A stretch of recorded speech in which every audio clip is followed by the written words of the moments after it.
Hello, everyone. We're back again today. It's the 16th of September, 2023. I'm joined with Michael on Skype, and we are deep into the Bruce Lee series, and we are going to continue our journey into smashing an idol, right, Michael? This is Bruce Lee. And you know, if you are a avid viewer and what should we say, fan of Bruce Lee, then you might not like what we have to say, but you know, this is one of those things, you know, if you come this far, you may as well go the full distance, because it's rather interesting, Michael. Thanks for taking the time to join us, Michael, and putting all the script together, and looking forward to hearing what you have to say.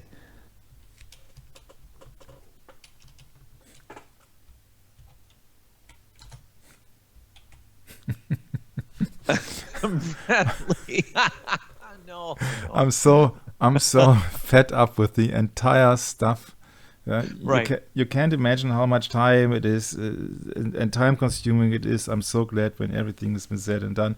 And of course, that will never be the case, because from time to time, I think I will discover some more things. But we are having big sessions now, the next ones, and we are going extremely into the details. And you will see, in the end, you will see that you don't know nothing, because I think that all of the possibilities and all of the so-called truth that we discovered so far will lead us in the end to one conclusion, and that will be biblical. So what's it all about? We have talked about Roman Polanski, and we have talked about where did pay. And now we are getting deeper into the stuff, because all the things that people are trying to tell you is either he was just too exhausted and all the stuff, and maybe somebody has murdered him. He had problems with the triads, but maybe you have to approach it from a quite different perspective. This is just like a criminal investigation here, and in the end, the outcome won't be the things that you and I have expected in the beginning of the script. So this is Bruce Lee, the legend, and this is Bruce Lee on his original shrine, so to speak. So he's been venerated like a god. Yeah, this was in China, 1973. So what did I do in the meantime, except sleep, drink, and eat and all the stuff? Yeah, I'm really sorry, but I don't buy so many things, because so many things are just in this world who are just being rotten to the core. They are just being lying to us. We all know they are lying, but the problem is that maybe all are lying. So maybe there is something else behind all the stuff. And it's not only Mr. Lee. It goes far more deeper than this, and you will soon see why. Because this, of course, is only just the agenda. This is the Asian agenda of death and portraying somebody as a Superman, somebody who's capable of defeating somebody, and not only defeating somebody, but killing somebody with his bare hands. So he's not only 007, who needs a gun or explosive devices or what else. He just only needs one hand or 1 feet or a nunchaku or what else. And I thought, okay, then he would fit into the agenda. But what is the agenda, and what are they actually doing? What are they playing? Not for the 125th time I'm going into all the pictures, which things that are not adding up. I'm not going into arsenic with 33 atomic number, but actually I am, of course, because this is all just repetition from last time, and so that you can assume rightfully that yes, he was murdered by a secret society. But what if everything that's been said and done is not true? What if everybody is lying to you? Are there any things that you can do with your God-given common sense to find out that it is not a natural death, and this is just part of the agenda? And that brought me to another idea, which I also used in the case of John F. Kennedy.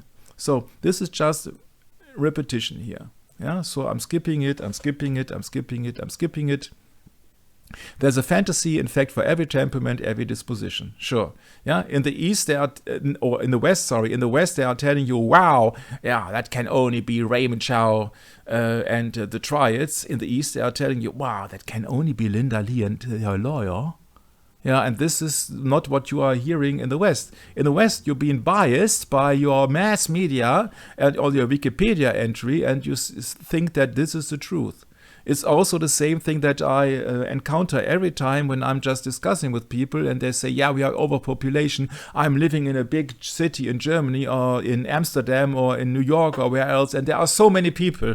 And you see that is it just like you have a tunnel vision. You don't see what is going on in Canada, that there are thousands of miles where nobody is actually living. Or in Africa, where are so many areas where there is no amount or no mentioned amount of people. Same goes for Australia. Yeah, people will argue, oh, it's too hot. But the cities which are getting bigger and bigger, like Tokyo and all the stuff in New York, yeah, these are just depicting a wrong picture, because I don't think that we have too much people on this so-called planet, which is not a planet. I think that the more people we have, the more we are coming biblically to an end. Let's say that in a few years, when I'm gone, and maybe some of you too, the next generation or who else, they will see what's it all about in this agenda. But now we just have to focus on Bruce Lee. Yeah, Fist of Fury, martial arts teacher poisoned. Yeah, that will also lead to Mr. Bruce Lee. Yeah, that's of course an available possibility here. Yeah, it looked only like a mask. It didn't look like Bruce lying there. This is just repetition. Repetition. Yeah, some people say that, yeah, he made some people angry, and he's assassinated. It's also my viewpoint, or always been my viewpoint, that Pat Burleson, 10-degree karate black belt, and personally known to Bruce Lee. Yeah, in T-Money from Tom Bleecker, second husband of Linda Lee. It's the sorry, I'm just a nervous finger today. It's just the underworld, but who's the underworld?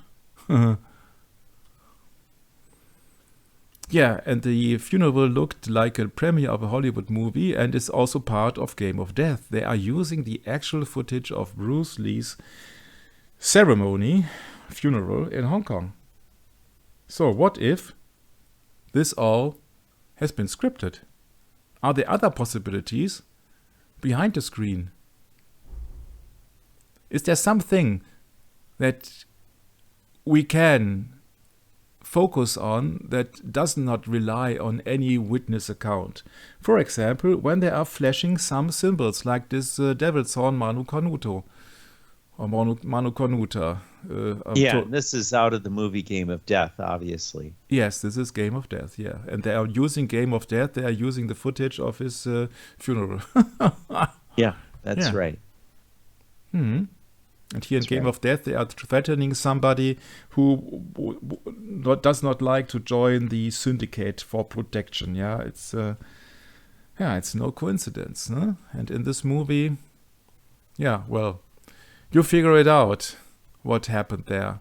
I said, once and for all, there is not something fishy going on.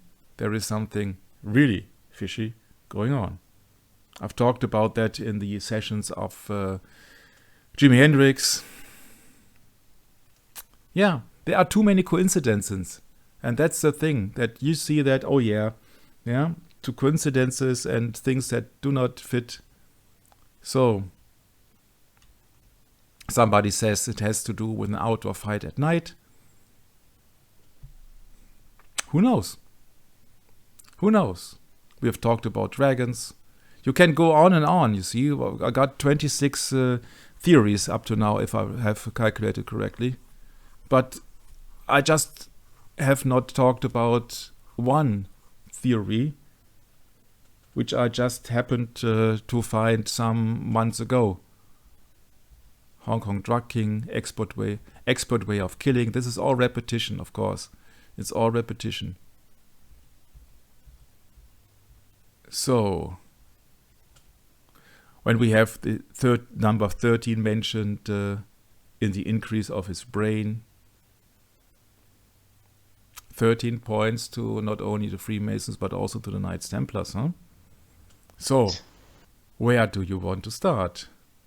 Or if you just want to go on, I say that I just calculate that this is the session 33 and I just want to make session 34.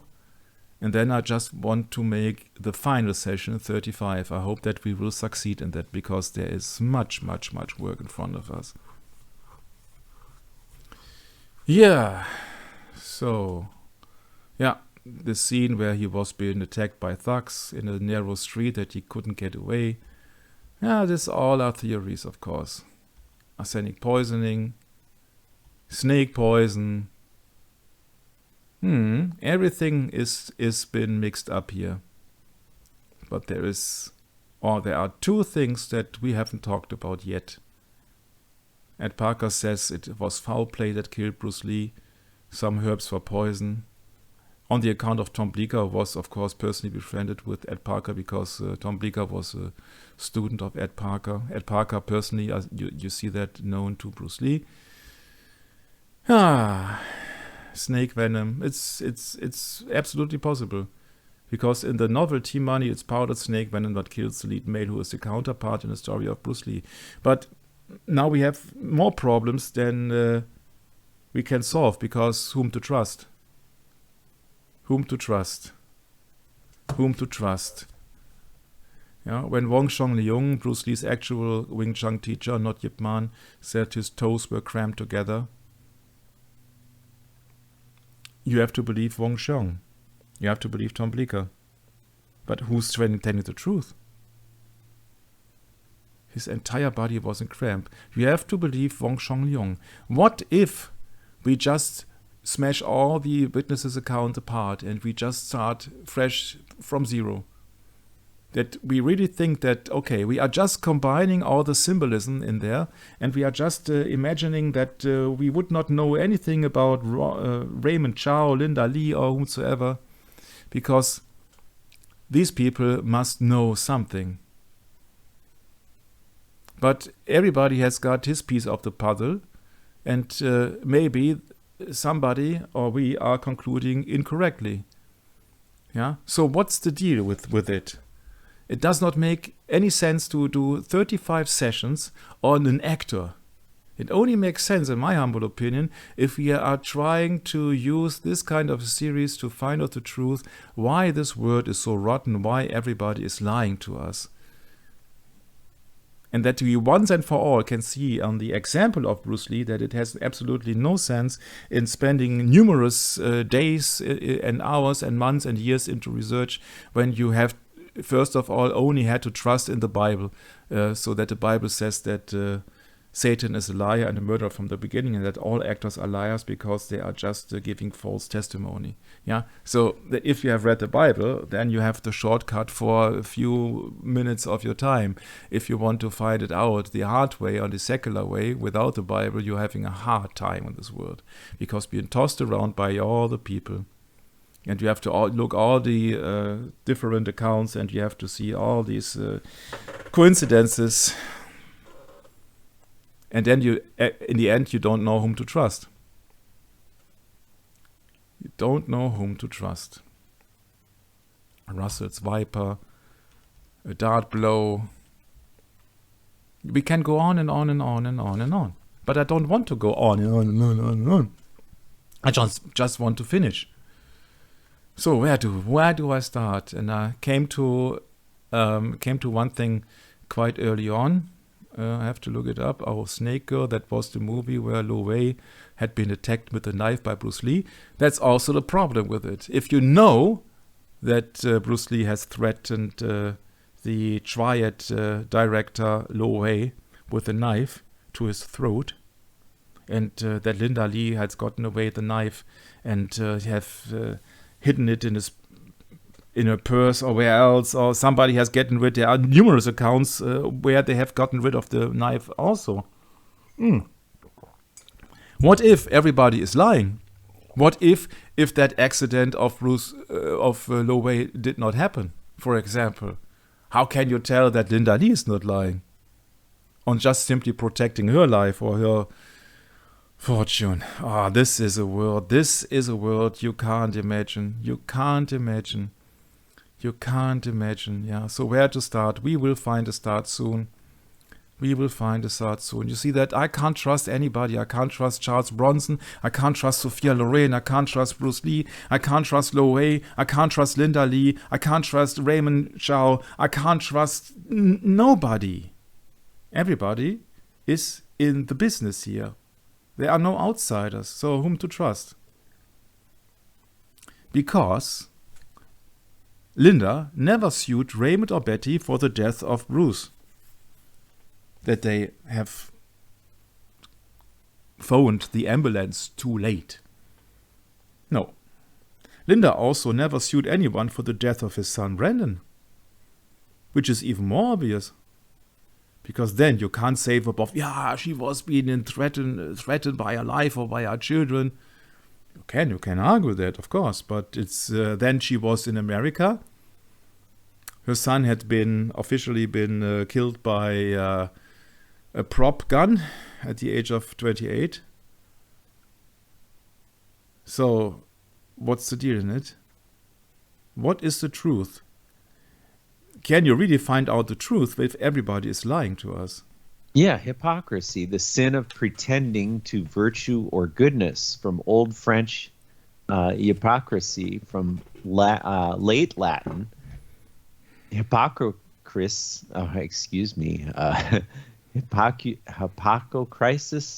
hypocrisy, also an imitation of a person's speech or gestures, from Attic Greek hypocrite. I really like it when you do this, because that reminds me of a German trying to speak English. That's right. Hypocrites, yes. Oh, no, hypocrisis. Acting on the stage, pretense, metaphorically, hypocrisy, from hypocrinathia, play a part, to pretend, also to answer. Yeah, go ahead, Mike. Could it be hypocrisis? It's like a crisis here, huh? Right, exactly. Hypocrisis. That's what I'm thinking. Play a part, pretend, also to answer, from hypo, under, middle voice of cranian, to sift, decide, to sieve, thus, what does this say? Discriminate, distinguish, the sense evolution in Attic Greek from separate gradually, to answer a fellow actor on the stage, to play a part. So yeah, I mean that's basically what they're teaching us. So isn't that interesting? Yeah, of course it is interesting, because you know that this world is totally Hollywood, and Bruce Lee is more or less Hollywood, and sometimes it's futile, because you see that to unravel all these lies, it takes so much time and effort and power. I find it much more easier to say in general that everybody in the mass media is lying to you, because they are just following their doctrine, and they think that their doctrine is correct because they don't believe in an almighty God. Therefore, they are very, very convincing. All these politicians and experts and doctors and what else, they are extremely convincing because they totally believe their lie. They're not stupid, they are blind. The Bible explicitly says that they are just blind by the God of this world. Exactly, Michael.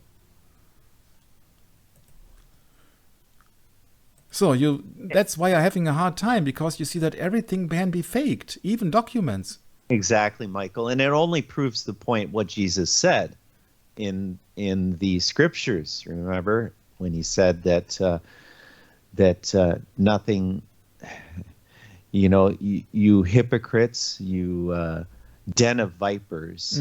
I mean, he's speaking of the hierarchy of the church, okay? He's not speaking of the average person here. He's rebuking, Matthew 23. He's rebuking the scribes and the Pharisees.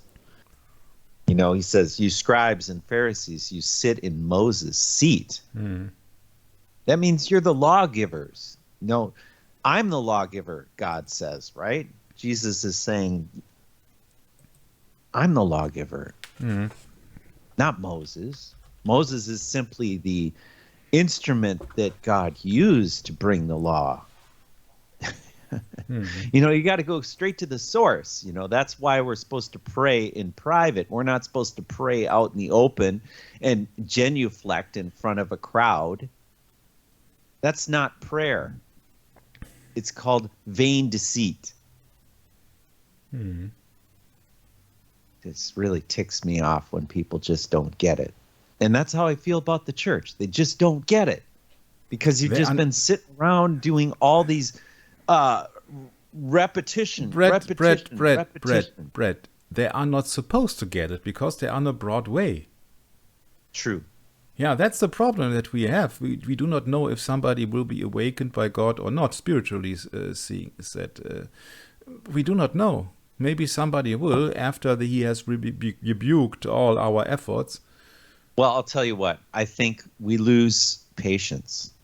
And I've lost my patience with these people because, there's just dozens of them in my family even, they just, I can't express it to them, but I can express it to you, Michael, that, because we're more or less on the same page here. It's 2 Corinthians 4:4, yeah. Brett.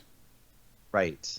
In whom the God of this world has blinded the minds of them which believe not, lest the light of the glorious gospel of Christ, who is the image of God, should shine unto them. Yes, and that's a deep study right there.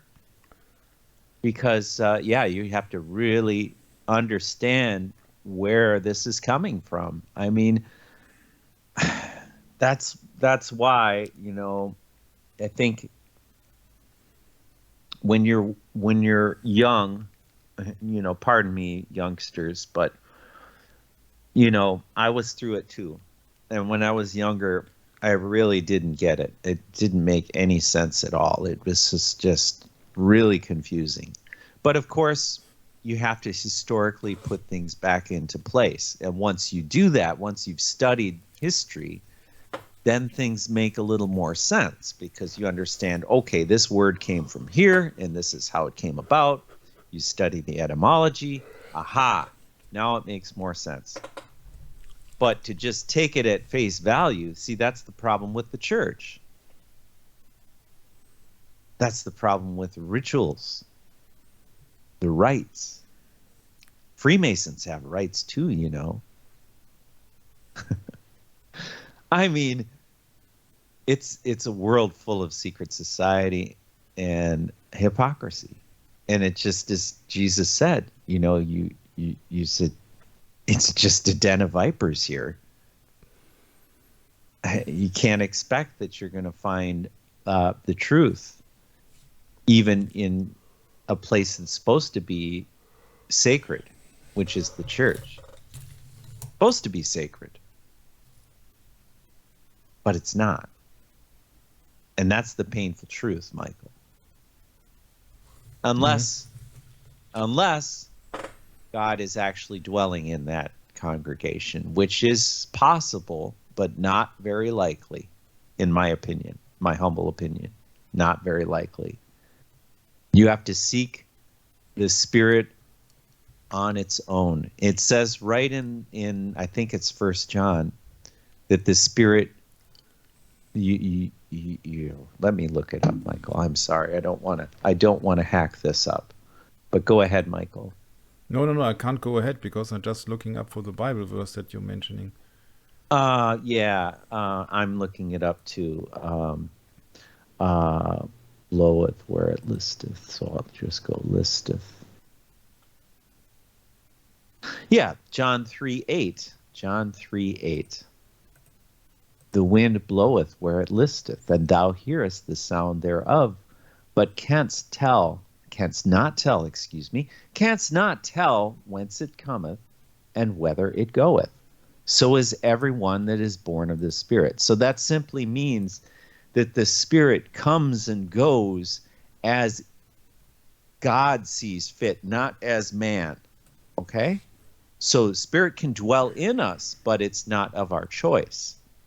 You see, God uses us for a purpose only when we have prepared the soil, which is the soul, for his law and his sacred use. That's sanctity. It means there's something very important that's beyond the scope of man, and that is the Spirit of God, in my humble opinion. Yeah, I was a little bit incorrect because I was searching for First John, and because I thought you had said First John. I did say First Yeah, okay, John. so this I got it wrong. Yeah, no problem. This is just John chapter 3, and you see there's a reason why John, or the disciple John, was obviously the favorite in the eyes of the Lord. Mm-hmm. So let me just key into something here for everyone. You know, through all the study I've done of the Bible, all the different versions of the Bible, once you learn the King James, you learn that the King James Bible was put together at a time that was very crucial in history, and that they used the proper manuscripts, and those manuscripts actually define themselves. So the Bible defines itself. We're not the ones that define it. So it's in quote unquote infallible. The word is infallible. Now there are those researchers out there that will argue with me, and I don't care. The word is infallible at that time. It is a historical truth. And I've done my own research enough about it, and no one can convince me otherwise, Michael. I'm set in that belief that the scriptures are infallible. It's man that's fallible. So, yeah, just a little something I wanted to just say to any students out there of the Bible is all you have to do is remember a key word in that scripture. Like I just said, listeth.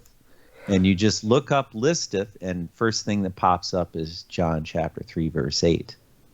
So that's just a little key as to how I go about, you know, pulling verses up at will like that, because most of the time I can't remember. I don't want to store that information. I want to store the word itself because it's applicable in situations like this study we're doing, Michael, about, you know, the hypocrisy of this age that we live in. I mean, it's just so high. The amount of it is so high, and it will keep going higher because people are not willing to slow down, do the quote unquote boring historical research. It's not boring at all. It's very, very interesting. But the problem, of course, is it's not something that is, what would you say, supporting ideological thinking. And this world is full of ideology. That's all we see. It's all sensationalism. Okay? And that's what they're selling us. And that's what everyone's buying, apparently, is sensationalism. One way or another, one form or another. We have technology. That plays another part because it makes even more sensational because, oh, look at this new three-dimensional blah, blah, blah. You know? Of course it's going to sell.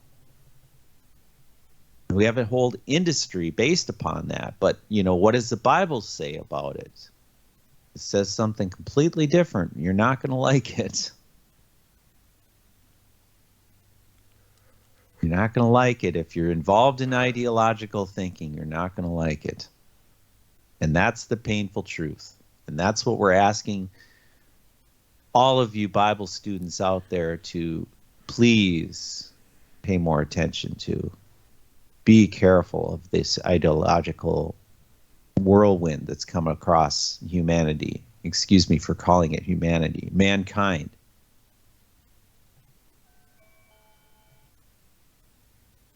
Okay, Michael, back to the script. Oh, okay. It's my turn now. Absolutely.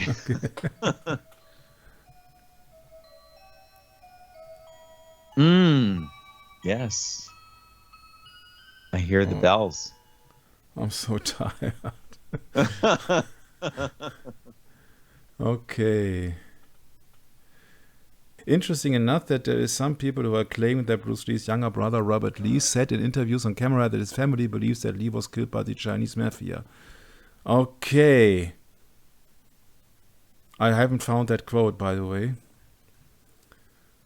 But I'm just trying to see if there is something fishy about it. If there is, of course, I cannot prove it. Betty just seems to say hi here. So sometimes the word Mason and Co. comes in a circle in the movie movie Game of Death. Game of Death, yeah. Yeah, and so these are just the coincidences. Huh? So Game of Death with the Death Card 13, Mason and Co. Yeah. Mm-hmm.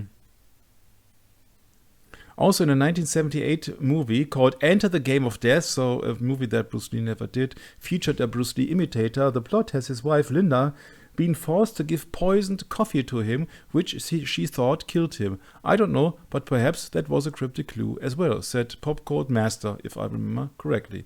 Wow. But there are so many possibilities, and nobody can, of course, prove a thing. April the 14th, his drug supplier, or supposedly drug supplier, Bob Baker, dies after liver failure caused by excessive alcohol consumption. Astute observers have taken this as a sign that guilt leads to a glut in the gut. Nobody knows a thing. In an interview of Inside Kung Fu issue commemorating the 20th anniversary of Bruce Lee's death, Robert Lee admitted that the Chinese side of Bruce's families believed that he was bumped off. T-Money, which means Hush Money, is released. It's a novel inspired by Bruce Lee's death, except is about the singer whose name is inspired by Andy Lau.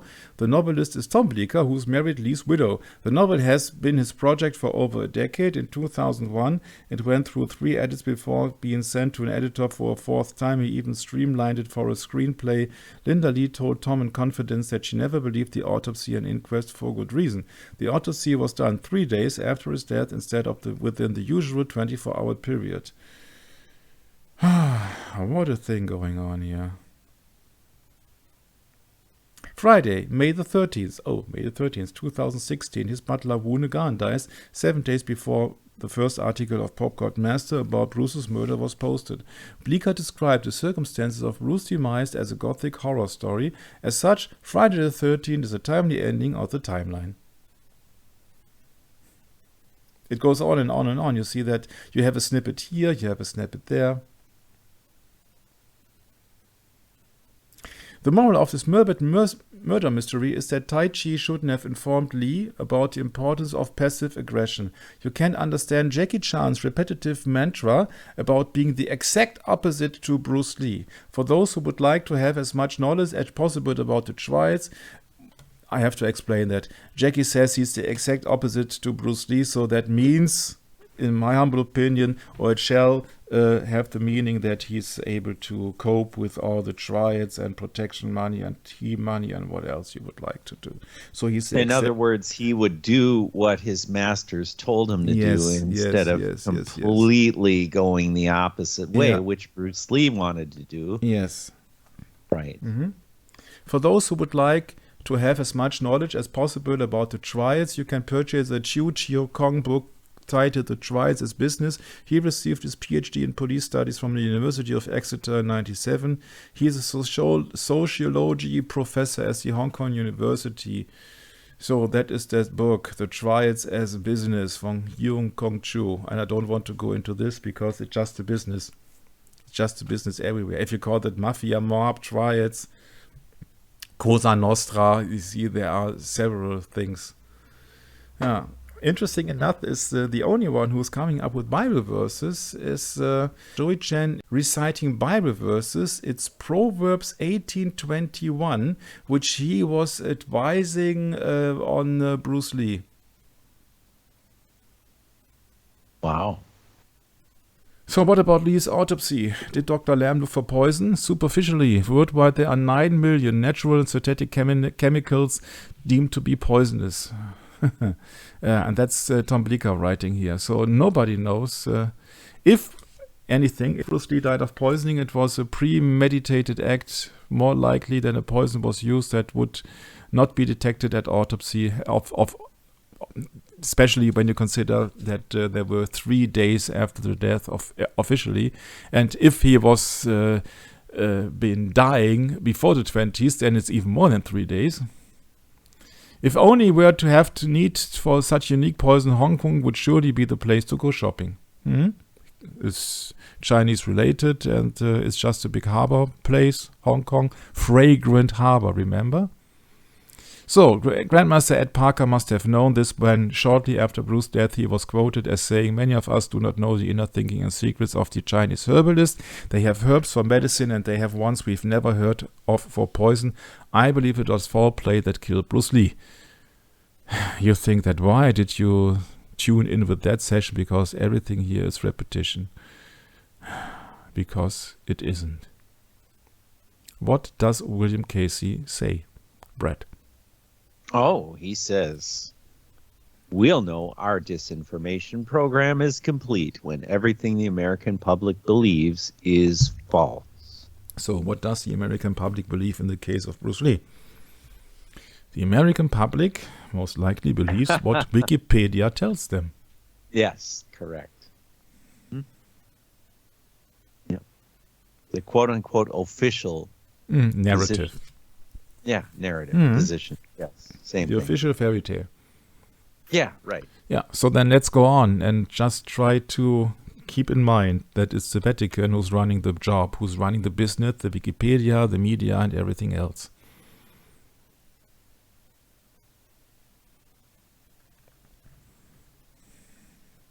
And it's against us, Bible believers.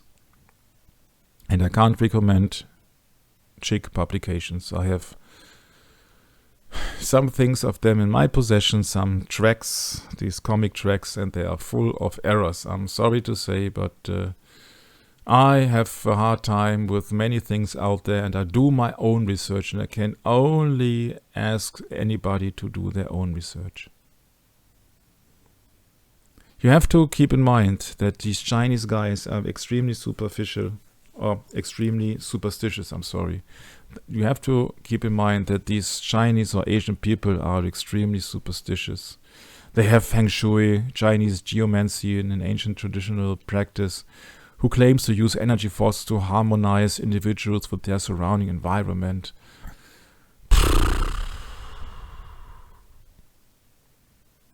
Isn't that something?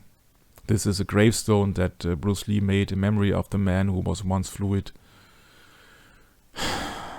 You see, I don't want to extend your time. I'm sorry.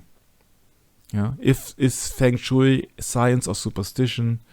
Can you imagine that it took me thousands of hours to go into this and try to figure out the truth in Bruce Lee, and in the last final instance I can't because there are too many lies. This entire thing is into absurdity, and there even are more theories how somebody did it, as in the case of Kennedy.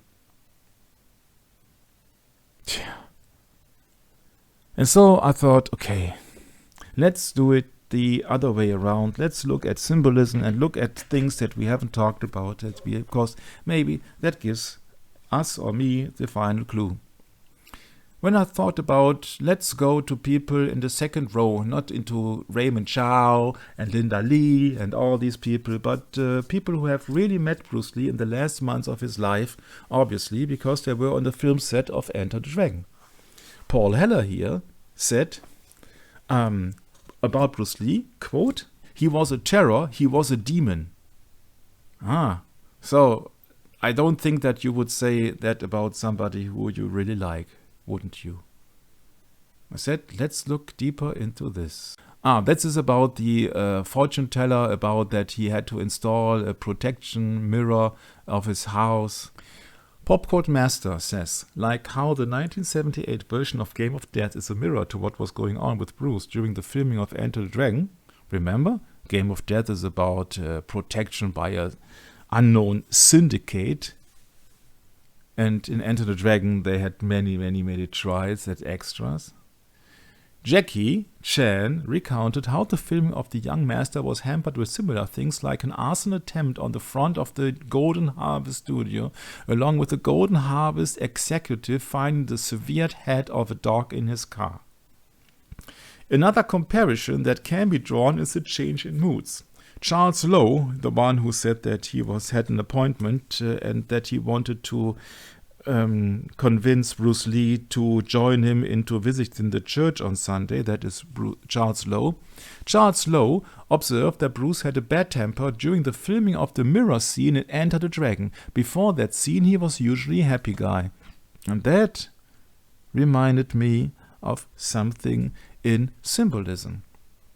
You see, Enter the Dragon is extremely famous for the marks of the guy, Han, with the artificial hand on the skin of Bruce Lee. And I don't think that is a coincidence that you see these 4 marks in Kong Motivation when it comes down to an extremely famous Mr. Olympia bodybuilder called Ronnie Coleman in Kong Motivation. That's the video channel here on YouTube.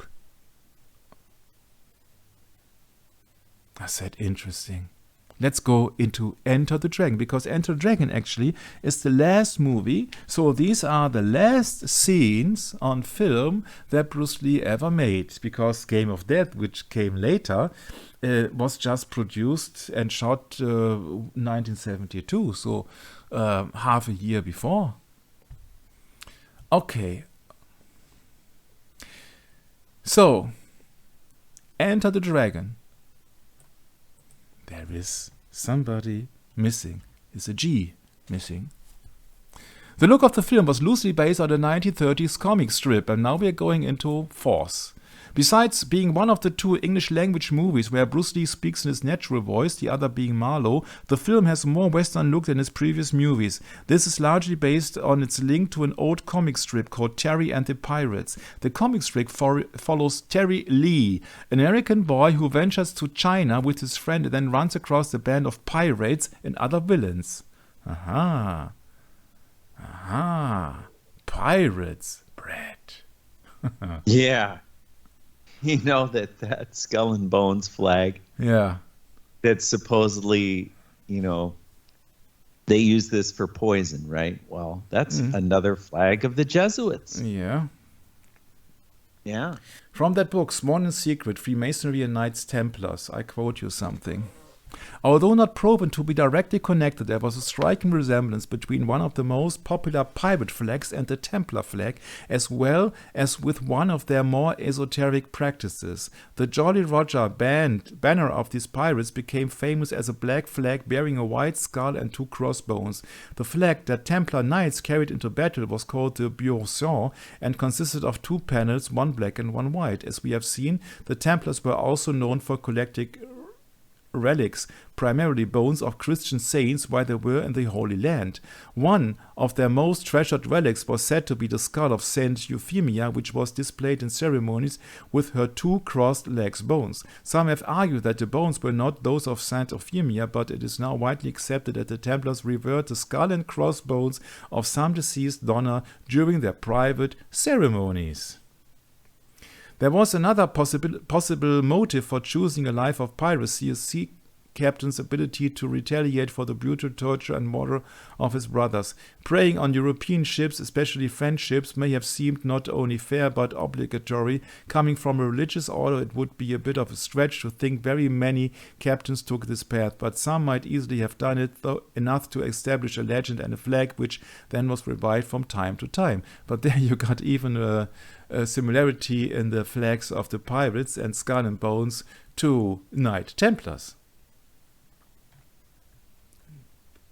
The producer Paul Heller, that was the one who I've quoted a few minutes ago about that Bruce Lee was really a demon, said that the comic of Terry and the Pirates, bright colors and aesthetic were applied to the movie.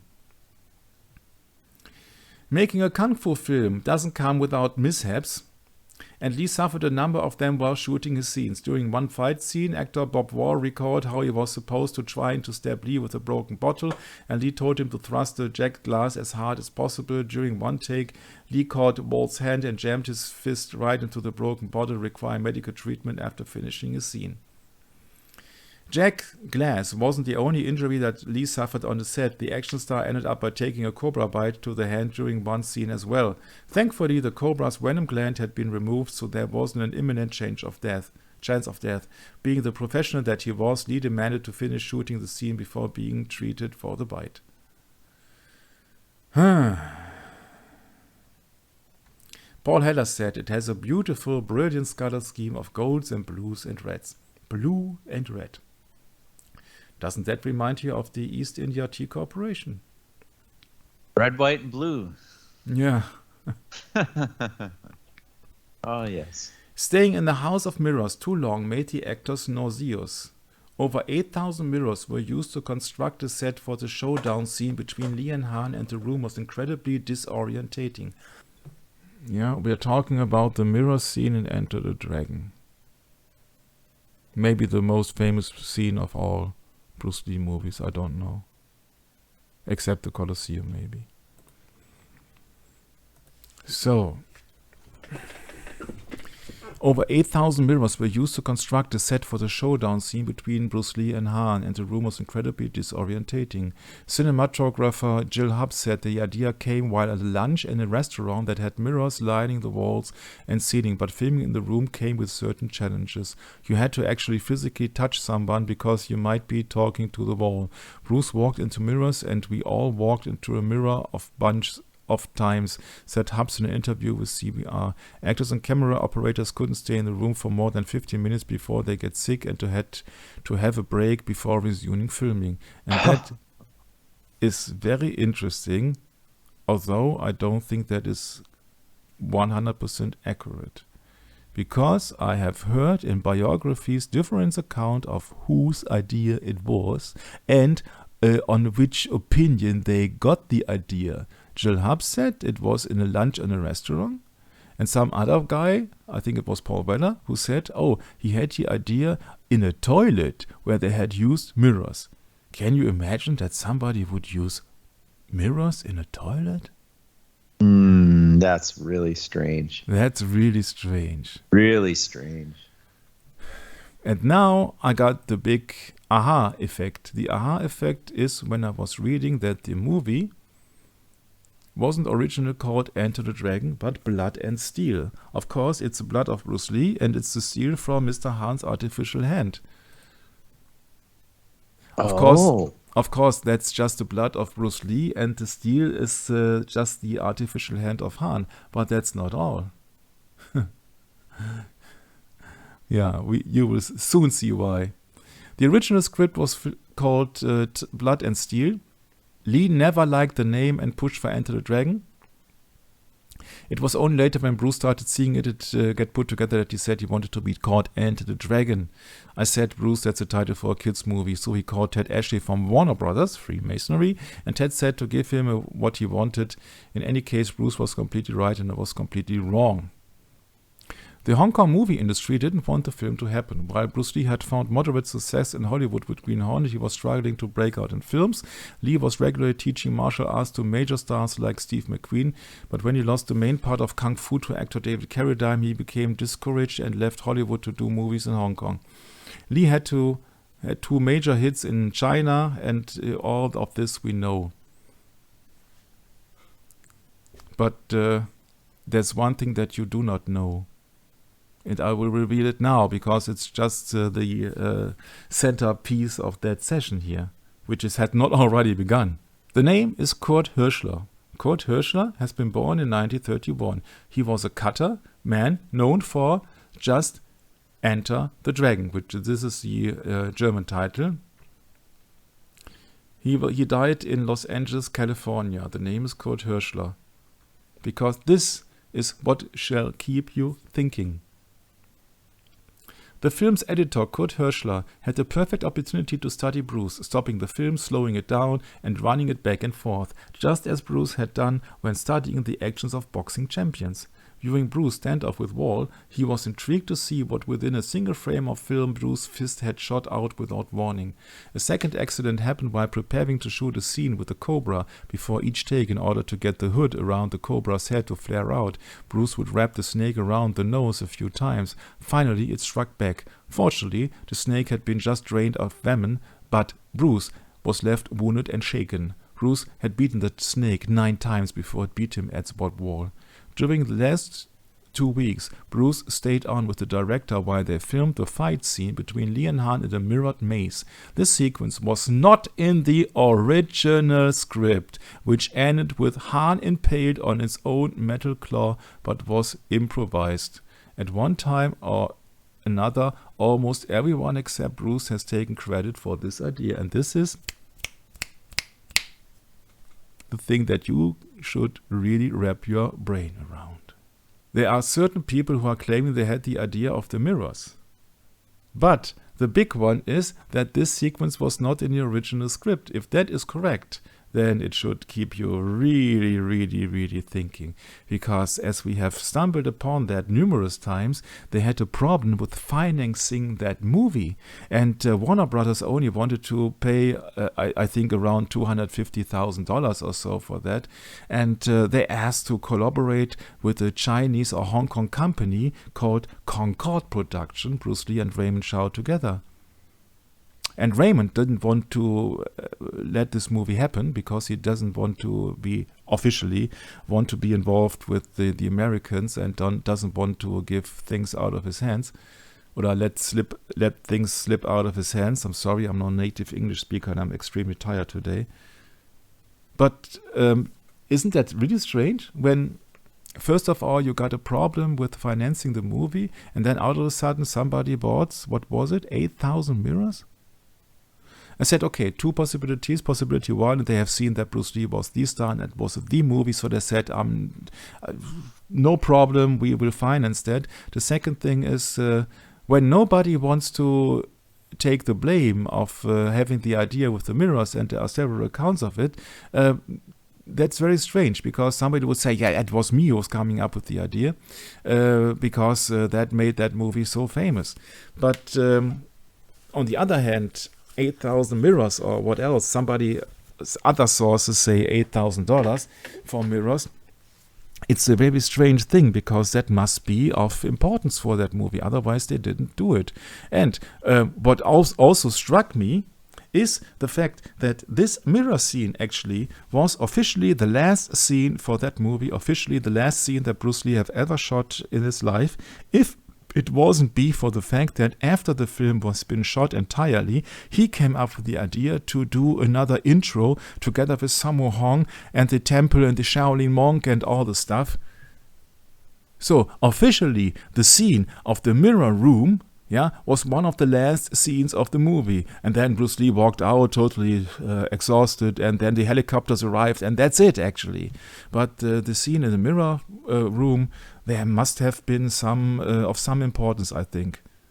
So that is very strange, and that kept me thinking. I said, okay, the idea of mirrors, what does it have to do with that Bruce Lee stuff? And you won't believe it. I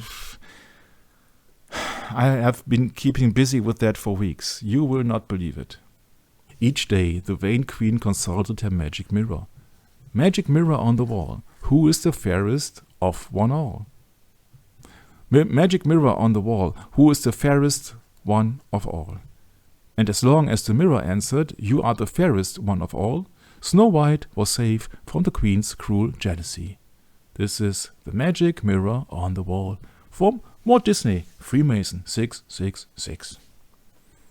You think that is no coincidence? Let me show you some coincidences now, huh? Enter the Dragon, 1973, has a famous mirror scene. Shades of Lady from Shanghai in the final showdown of this Hong Kong American martial arts classic, the last film Bruce Lee completed before his premature death at the age of 32.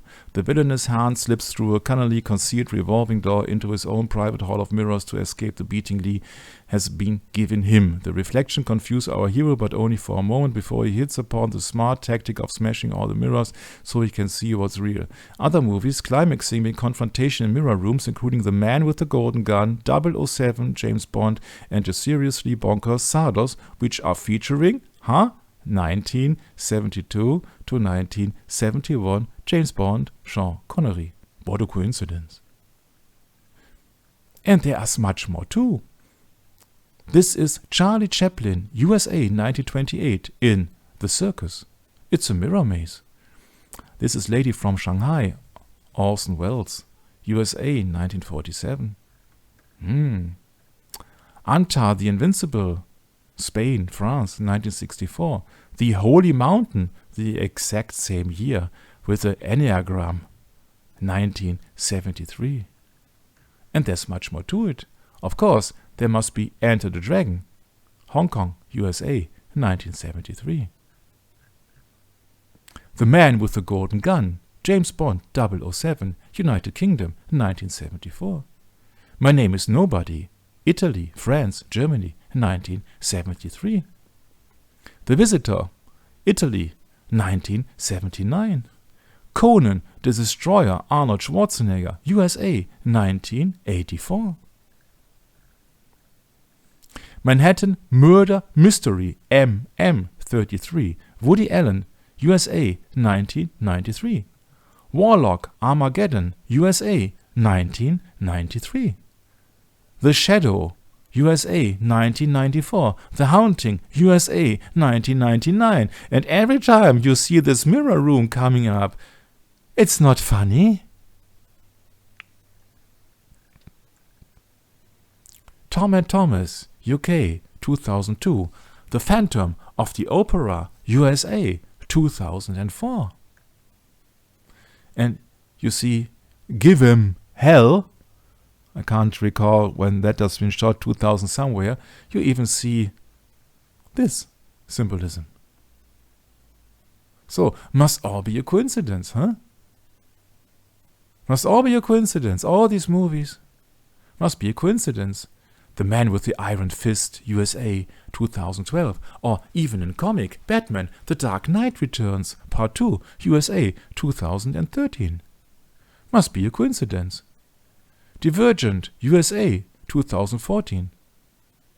And the best mirror scenes in movie. This is none else than Harry Potter, who's speaking to his deceased parents in a mirror. Must be a coincidence, right?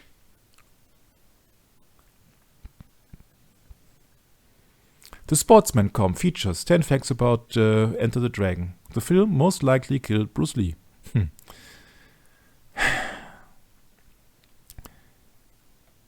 Lee worked his Brucey bottom off and filmed Enter the Dragon in ridiculously hot conditions, plus he had his sweat glands removed. Believingly, it would look silly if he perspired on screen. Yeah, then I ask you, but he did not faint in the mirror room, huh? So that is for me proof number one that there is something fishy about the events in May the 10th in the dubbing room of Golden Harvest. Golden Harvest!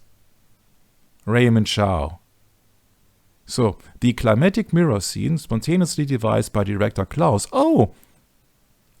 Haven't we learned that it was Paul Heller? Yeah, now we got another one. Now it's the director Robert Klaus, when he and his wife visited a clothing boutique. Okay, so now we have a toilet, we have a restaurant, and now we have a clothing boutique. It's interesting that everybody says, it was my idea. Raise the temperature even higher. For the climatic duel, 2 truckload of mirrors were purchased for $8,000. So, was it $8,000 or 8,000 mirrors? You see, that's the problem with it. Everybody is lying. Everybody is just pinning off something. By the end of the shot, he already exceptionally lean body had lost 15% of its weight. 4 months later, Lee died while in the company of his mistress, and I have to question everything. It has nothing to do. He displayed The website said multiple symptoms of central nervous system dysfunctions in the aftermath of filming caused by being constricted in ridiculously confined and overheating conditions. I'm sorry, I don't buy that. Simply because he did not faint in the mirror room. Sorry, so that's for me BS. Mentafloss.com says the iconic mirrored room was not in the script.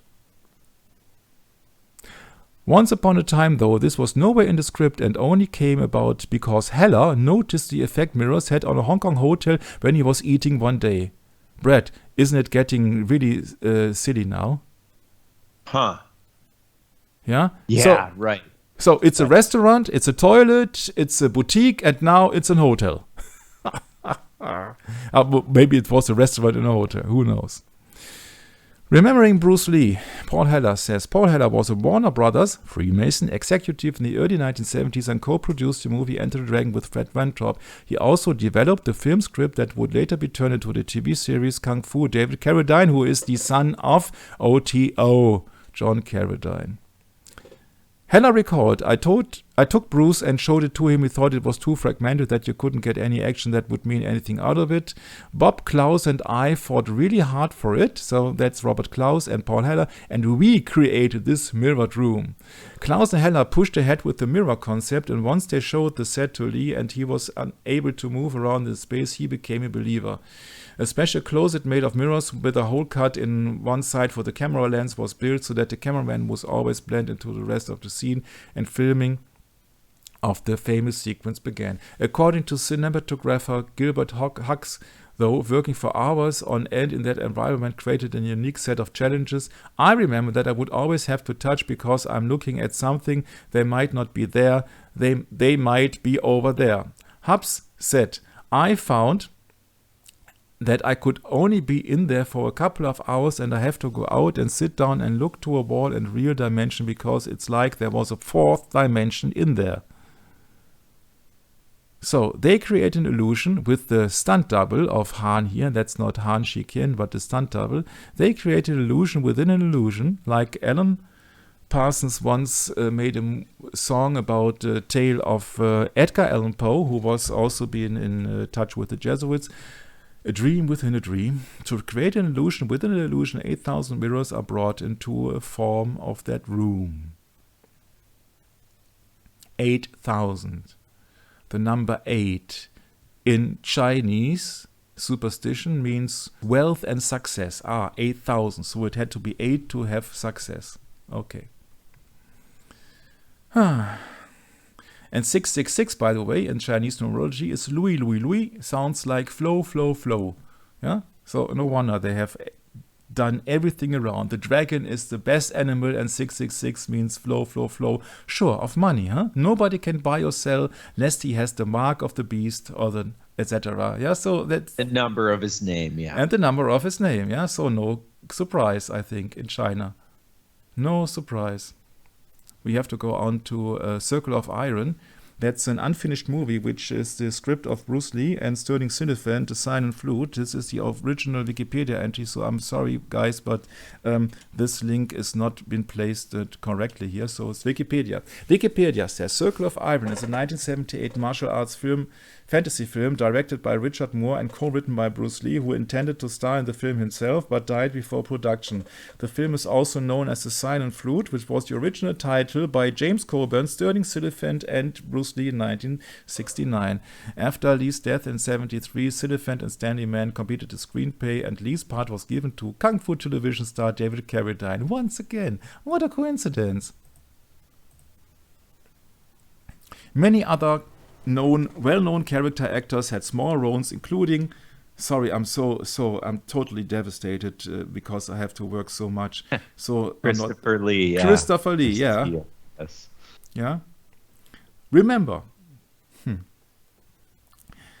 Rondell Palmer Cecil, one of the most wealthiest and important families in the Great Britain, and Charles Hambro governed the Special Operations Executive SOE with Christopher Lee and Ian Fleming. Yeah, they are not only actors or what.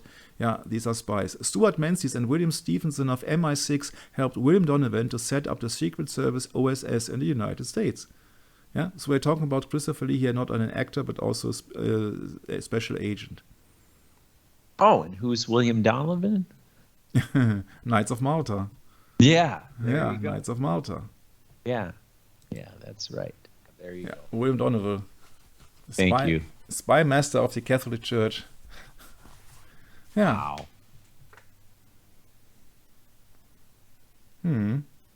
He worked with Knight of Malta, Alan Dulles. Member of Phi Kappa Psi, so they are members of everything. Director of the CIA Eagle emblem of the Roman Empire. Yeah, they're showing you the symbols of the revived Roman Empire right in front of your face, and you're supposed to think, that's just our CIA. That's all. They're just doing their job, Sure. Bruce Lee talked about the Silent Flute movie. He said, true mastery transcends any particular art. It stems from mastery of oneself, the ability developed through self-discipline to become fully aware and completely in tune with oneself and the surroundings. Then and only then can a person know himself. So it's all about the self. It's always the same. It's about the self. Oh, yeah. You know why? Go inside the temple in Washington, D.C., and you'll see that seat sitting outside of the sacred room or whatever.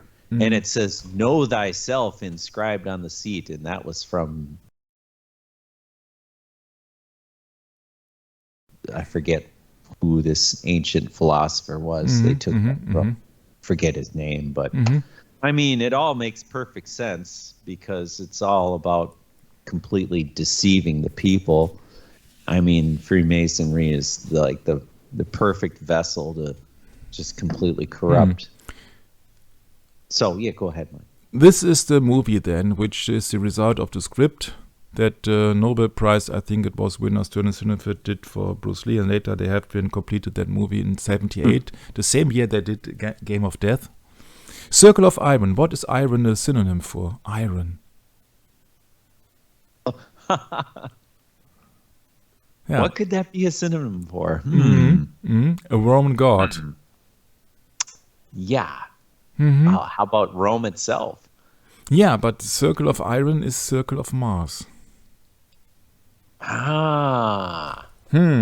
Martial arts, of course. Circle of Iron with Bruce Lee, story by Bruce Lee, not by Bruce Lee himself, but depicting some that the spirit of Bruce Lee lives in the Circle of Iron, because it was his idea officially. So you see, this is a female lead having a third eye equivalent here, of course. Yeah, we're all about this stuff here. It's in a cave, and I was reminded of course, you have to know thyself, and then it's about the cave. Somebody's going in the cave and not out of the cave. It's more about enlightenment and self-improvement. Of course, it's just Buddhism, Taoism. Yeah, it's always not obeying anybody, but being supreme. Yeah, you see that in our day and age, you see people just want to celebrate the self, by having fancy cars. You see. So, and this is our secret agent disguised as an actor, Christopher Lee, in the Circle of Iron. The spoiler now. This is a spoiler of the movie. Look very closely, please. Yeah, he's dressed in a kind of a priest, of course, huh? So he's touching that book that the main character desperately wants to find. This is called Christopher Lambert. I thought it was he was doing the Highlander afterwards, and I remember correctly, the one who cannot die. He's touching the book, and then he's opened the book, and this book is only consisting full of mirrors. The Silent Flute, where the explorer finally finds the much coveted book, but the pages consist of nothing more than mirrors. Remark, in yin-yang shape, like Tao isn't, Tao is the way. Yeah, you see, it's like yin-yang, like the Tao system of Bruce Lee himself. And you have to find yourself, or you have to know thyself. Yeah, that is the spiritual message of that book. That is a mirror where you look into, you have to realize yourself. And this is the spiritual message of Circle of Iron, or the Silent Flute. And so the SOA, SIS, and whatever Agent Christopher Lee says, quote, on that film, what do they find? They find themselves. There is no book, no enlightenment outside yourself. Of course, it's paganism. It's always about the self. Do what thou wilt is the whole of the law. It's Satanism. It's Buddhism. It's Taoism. It's Satanism. This is the script from The Silent Flute. The book. It's been described in that script of that book where Bruce Lee was supposed to star in. The book, with the mirrors. The book, The Bible of Martial Art, supposedly contains the innermost secret doctrines of empty-hand combat. Every 10 years a contest is held to select the keeper of the book if any seeker can survive the 3 trials and find his way to the island, blah, blah, blah. You see? The Bible of martial arts. They believe in themselves. It's called the Bible. Guys, sorry, I can enhance it, but you have to see it for yourself. Bruce Lee is Kung Fu Jesus. It's a counterfeit Christ for the Asian people who believe in themselves to enlighten themselves and to get better and to get into martial arts as a spiritual way and all this stuff. This is the big lie of the serpent. Ye shall be as gods. It's the Bible of martial arts. My, come on. You see, we can go on and on and on in this, but it's always the same story, just with a different disguise. Ego is the first trial. Yeah. You have to overcome your ego. Yeah. Then he has a second task, a girl who conducts court, that's the main character, through the love ritual of tantric yoga.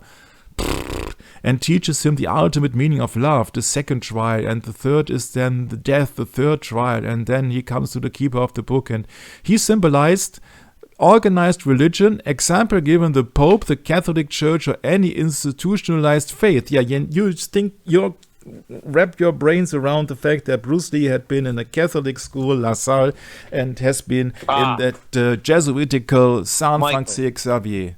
Yeah, Michael, very important, very important. There was this screw up in the system here, and it was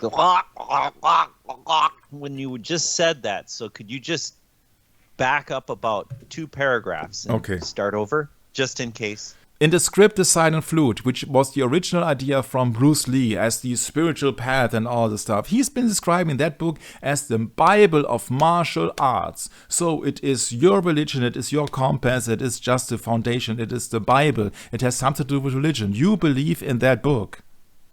And that book officially contains the innermost secret doctrines of empty-hand combat. Doctrines, Every 10 years a contest is held to select the keeper of the book if any seeker can survive the 3 trials and find his way to the island.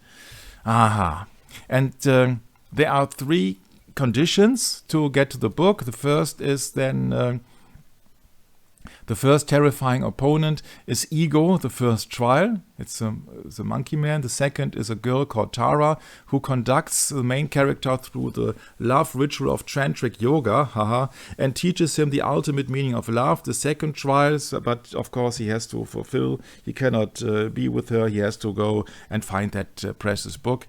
And the third one is the Panther, is the death, the third trial.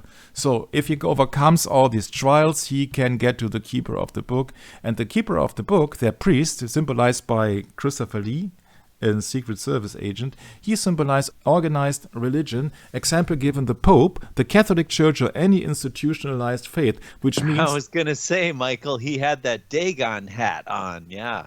Yes, and interesting that, of course, Bruce Lee had been indoctrinized, what is it? Oh, you mean... indoctrinated? Yeah, and Bruce Lee had been indoctrinated by Catholic La Salle College and Jesuit San Francisco Xavier College. So he was against these institutions and against the Pope and the Catholic Church. But of course, he chose the path to self-enlightenment. So the same path that Taoism, where his yin-yang symbol also has been used frequently, and Buddhism. Yeah, and so that's the same lie of the serpent in Genesis 3, ye shall be as gods. Exactly. So he takes the role of God himself. Yeah. And do what he will. Yeah, do what thou will. So that is just... So in another sense, you're becoming the man of sin then. Yeah. Right. "You shall be as gods," said the serpent to Eve. It's absolutely nuts. Yeah, but it's absolutely clear now what Bruce Lee is all about. Yeah, right. and when that book, his script that he wanted to do is about mirrors, then they chose that mirror room to enhance the effect that Bruce Lee can see himself in that mirror room thousands and thousands of times or so. And you see that even in that movie from supposedly Rome, The Way of the Dragon, he's using a mirror. Yes, that's right. I remember this. Yeah. Mm-hmm. Game of Death, Bruce Lee story. In a Game of Death forward, I had read a comment from a user who speculated about the end of the movie. Bruce High 10 opens the treasure chest and he sees a mirror. It was really an unusual ending, very, very philosophical, and an ending as I like it. Seeing your own image reflected in a mirror is the real challenge, I think so. As a former professional boxer, many challenges and obstacles to overcome, always with yourself. Yeah, but it's always the veneration of yourself when you see your image. You worship your image. You say, do I look better this? Do I look better that? Yeah, this is Enter the Dragon. And it gets more complicated even. You thought that was just an easy by the way session. No, it isn't. It isn't. It has many, many, many, many, many, many, many, many levels. Let's go to the next level. This is the final from the second session of Twin Peaks by David Lynch. The FBI special agent Dale Cooper, played by Carl MacLachlan, so Scottish, smashes his head on a mirror, meaning the splitting of the mind or creating a twin alter. So you see on the one hand, you see here with blood on his face, Carl MacLachlan as FBI special agent Dale Cooper in the real world, and you see in the spiritual world, you see the demon called Bob, B-O-B. For that purpose, that Bob can be spelled backwards and forwards and has the same sound, Bob. Not convinced? Well, let's get on. David Lynch thought it would be a great idea that the set prop of Bob, Mr. Silva, appeared by accident in a mirror, and he said, okay, I like that actor, and he was at the end of a bed in some horror scene, and yeah, he's looking terrible with his long hair and all the stuff, and so they kept that in that movie. He was reflected in a mirror, and he said that Frank Silva, so he played the character Bob, was reflected in that mirror, and they said, oh yeah, that's a horror thing when he is in that mirror. So mirror has something to do with split image, splitting the mind, the other side, and all the stuff. The part where Frank Silva is also in a reflection of the mirror and David Lynch finds it satisfactory really killed me. That guy is just unintentionally in every shot and the director thinks it's genius. Yeah, and you believe every quote of your famous horror director, yes? Bruce Lee himself in an interview with Ted Thomas in 1971 said, "It's like a mirror to reflect himself, you know what I mean." And you think that Bruce Lee was against that mirror scene? Have a hard time believe it. How the House of Mirrors had been used in The Lady from Shanghai, John Wick 2 and Agent Wynot. And you can go on and on and on and on. Every time that somebody is doing something in the mirror, something's fishy going on. Most likely, it has to do with somebody realizing there is some part of his personality that is coming up in the mirror.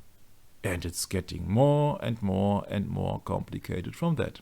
Andrew Morgan from Golden Harvest, the only native English speaker there, said, about the location of the finale, the thing that I most remember about the mirrored room was the oppressive heat and trying to keep all of the damn mirrors clean from dirt and grease. And I said, yeah, Mr. Andrew Morgan. He was the same guy, Brad, who said that the luggage compartment on a 747 is not pressurized. Yeah, that's right. Yeah, and now he's telling us that there was an oppressive heat, and it's very strange because Bruce Lee did not faint. When you think about that, Bruce Lee fainted here on the 10th of May. In late April, an insurance policy was ordered on Bruce. It came into effect on May the 5th. On May the 10th, Bruce suffered a collapse at the Gordon Harvest Studio. Raymond Chow. Because of an event that was a combination, said Pop Gold Master, from food poisoning and cannabis poisoning. He fell into a coma and almost died. He was in medical care and all the stuff. David Weisbord, a neurologist at UCLA, he said that 3 weeks later, Bruce was given a full battery of tests available, and the result was that he was in a great shape, and he had found no abnormalities in his brain function and nothing wrong with his entire body. If that is correct, then it has to do something with Hong Kong, or does it? In fact, Weisbord told Bruce had the body of an 18-year-old, which is also very interesting if you think about the number 18. So, whom to believe in this charade or charade? When Andrew Morgan tells you it was an oppressive heat there and he said to trying to keep all these damn mirrors clean from dirt and grease, then I can only tell you that heat stroke was not the cause of Bruce Lee's death, but it gets worse and worse and worse and worse. Because in Dragon, where the entire story does not fit, Bruce Lee was never confined to a hospital bed for weeks. Yeah, it's total BS, and it has been approved by Linda. So they are all in, it seems, for the money and fame, but not for the truth. In that movie, Dragon, it gets more and more complicated because it is in a room of mirrors where then Jason Scott Lee, who plays then Bruce Lee in that Dragon terrible movie, Jason Scott Lee has out of a sudden is being confronted by a demon. And that demon wants to kill his child, Brandon. And so Brandon is yelling in that terrible movie, "Dad, come home, Dad." And Bruce Lee, or Jason Scott Lee, actually was not affiliated, I think, with Bruce Lee, said, "Brandon, run."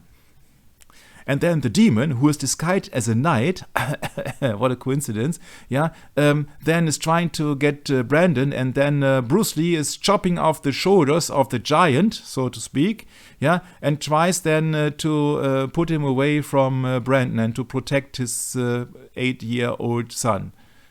You see that? I'm not making anything up. Bruce defeats the demon, 1993, 20 years later. And then, out of a sudden, in that movie, he finds a pair of red, like blood, nunchakus. And he's attacking the demon, in the disguise of a knight, of course, yeah. And he's snapping the nunchakus around his neck, and he's snapping the neck. Of course, Bruce Lee always wins. He's death. Strange when Paul Weller tells us that Bruce Lee actually is a demon. So, but okay, what do I know, huh? So, the neck snaps of the demon. I said the neck snaps of the demon. That's interesting. So it has also, that mirror room has a strange purpose in the movie Dragon. And it has to do with death. But it gets worse. Coming back to Twin Peaks. In Twin Peaks, you see that the mirror image is the alter ego of, Mr. Palmer here. Yeah, so he sees not his reflection in the mirror, but it's like in the Circle of Iron book or script from Bruce Lee that he sees somebody else or his demon in the mirror. Remember when Charles Lowe said that during the movie shot in the mirror room, Bruce Lee had a bad temper. Interesting, huh? If that is correct. But let's move on. The art of possession is that article mentioned. The art of possession, becoming a vessel for a spirit. The art of possession within the world of David Lynch's Twin Peaks is not a very clear idea. The first type of possession is the way that Leland Palmer, who is that guy here, the father of the victim Lola, yeah, what's the name of her? Laura Palmer, was possessed by the spirit Bob, B-O-B. Yeah, so in episode 16, Leland explains that he opened himself up to Bob and let him in. This is the first type of possession when a person willingly allows a spirit inside them for whatever reasons it may be. That can only remind me of the Last Supper when Satan went into Judas Iscariot, or drove into Judas Iscariot. The second time of possession, and this is of course worldly things, is by brute force, when we almost saw in Fire Walk With Me, the movie of Lynch, Bob tried to possess Laura in the train car by performing a type of ritualistic ceremony that involves candles and a mirror. So that means that at least the movie director, David Lynch, who is very much into meditation, let me tell you this, is using a mirror to depict the scene of a ritual ceremony. Aha. Must be a coincidence, huh? And forcing Laura Palmer to say a specific phrase, which is "Fire, walk with me," which is close to 2 Kings 23, verse 10.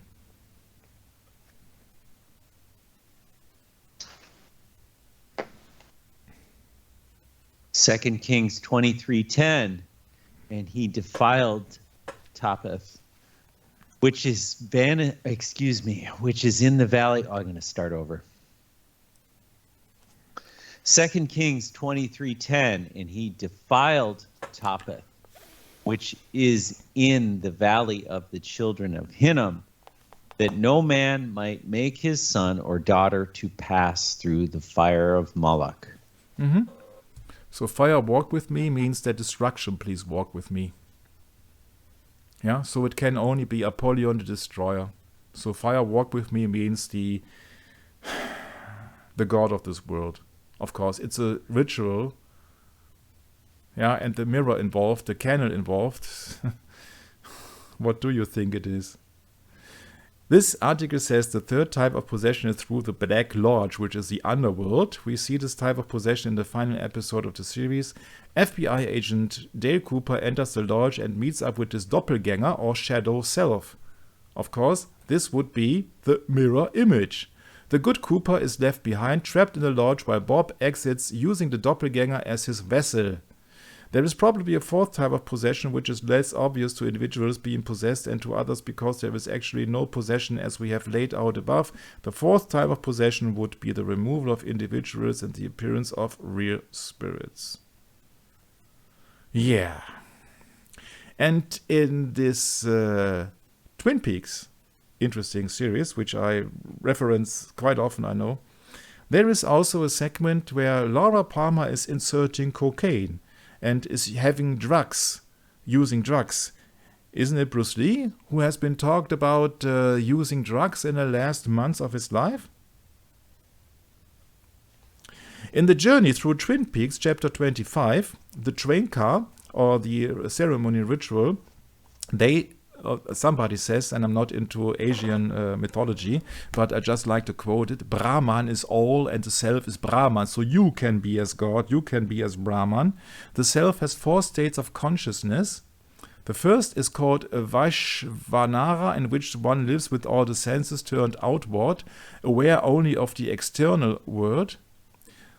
Tajyara is the name of the second, the dreaming state in which the senses turn inward. One enacts the impressions of past deeds and present desires, and this is of course not in line with the Bible, everything.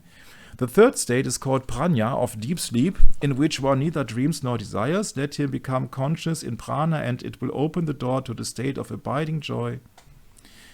And the fourth is a superconscious state called turiya, neither inward nor outward, beyond the senses and the intellect, in which there is none other than the Lord.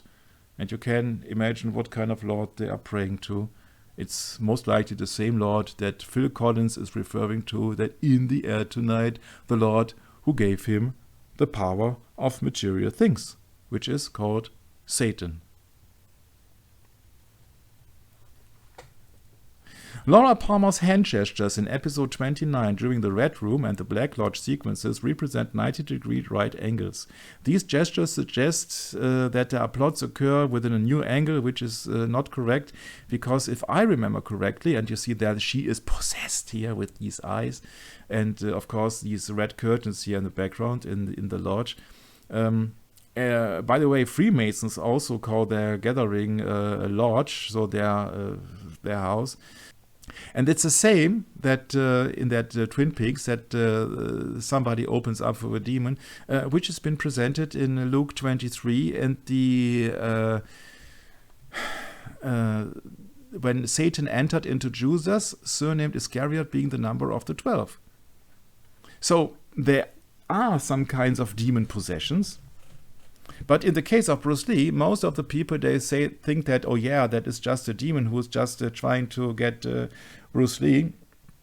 And that has nothing to do with Bruce Lee itself, but he's just confronted by a demon or his inner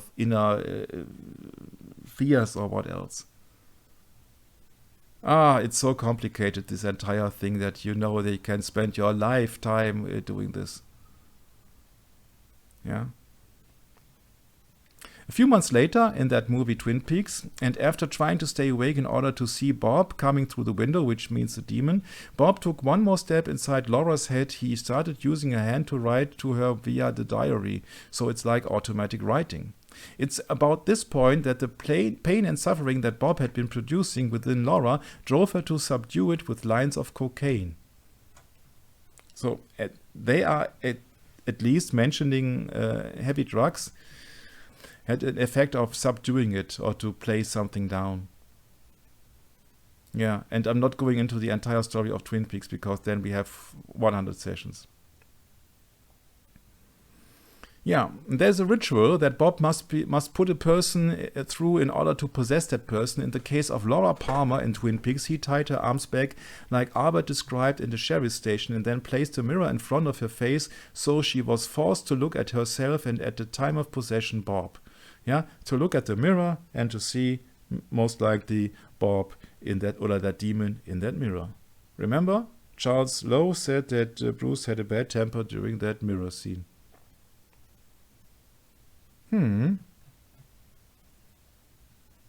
Yeah.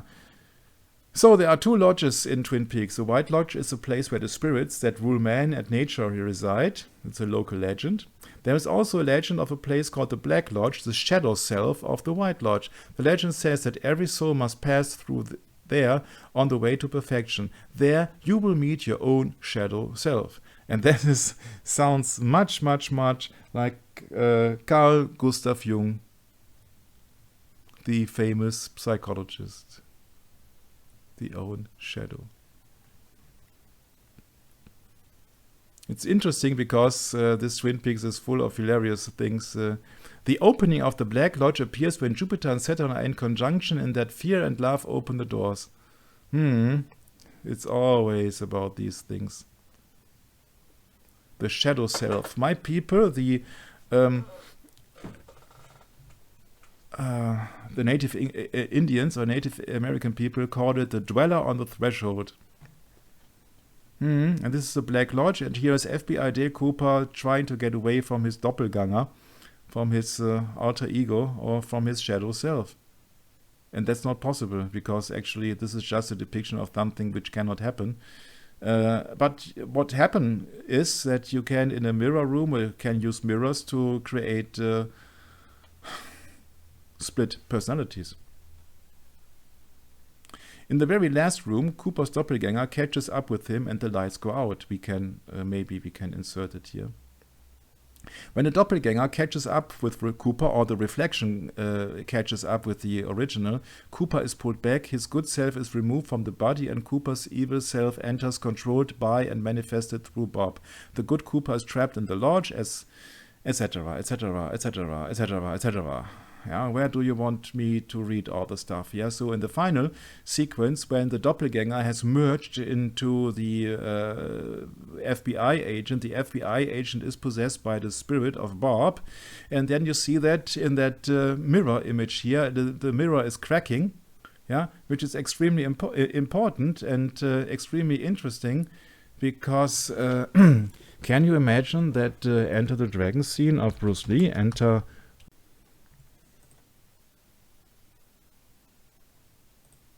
Yeah, there it is.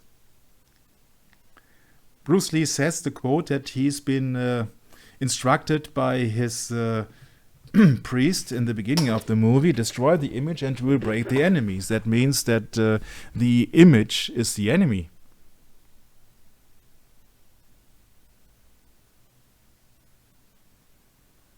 And in the book of Circle of Iron, we see that the pages are consisting nothing else but mirrors. which means that you have to know thyself. But if Bruce Lee has got a bad temper during the mirror scene, that's either for that oppressive heat, according to Andrew Morgan, or it must be some other reasons.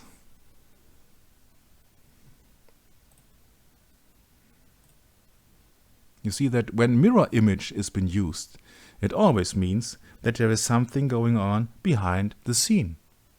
Because the mirror is just been looked to within our ability of our eyes, and if you look into a mirror, you see everything in opposition. So your left side is becoming the right side. I just said that if you look into a mirror, you see symmetry. Yeah, but you see it not in the correct. You see your left eye becomes the right one, or is it correct? Yeah, that's right. Yeah, who turns everything around? It's Satan, huh? Right. So a mirror has often been used in magic, and a mirror, if it has been depicted, especially here in a Jesuit way. Oh, from yes, Anthony you have the Fauci. truth and then you have the false. Yes, true and false. Yes. Yeah, so they make it on purpose to see, to tell the people with that and picture. Look at the dates, November 22nd. Yeah, that I could not highlight What it. does Yeah, that correct. say?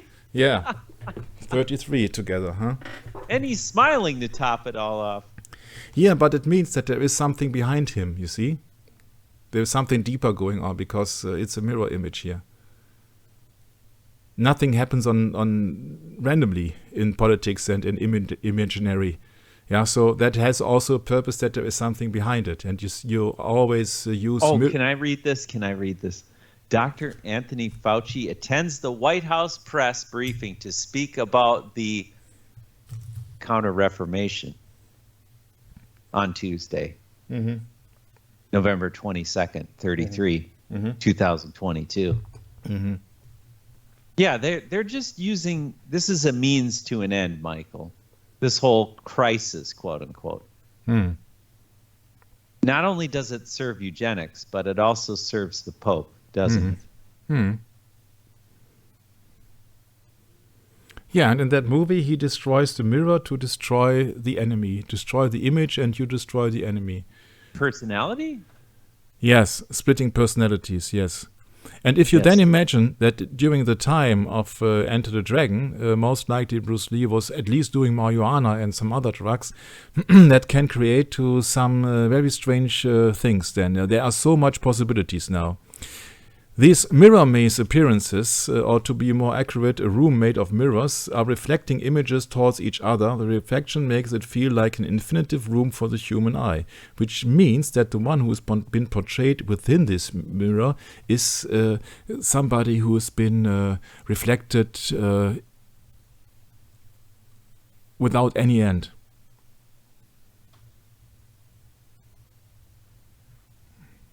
The oldest movie, and maybe the first movie, that used to a mirror maze was Charlie Chaplin's 1928 movie The Circus. And Charlie Chaplin is Knight of the British Empire. So he's knighted by the Queen.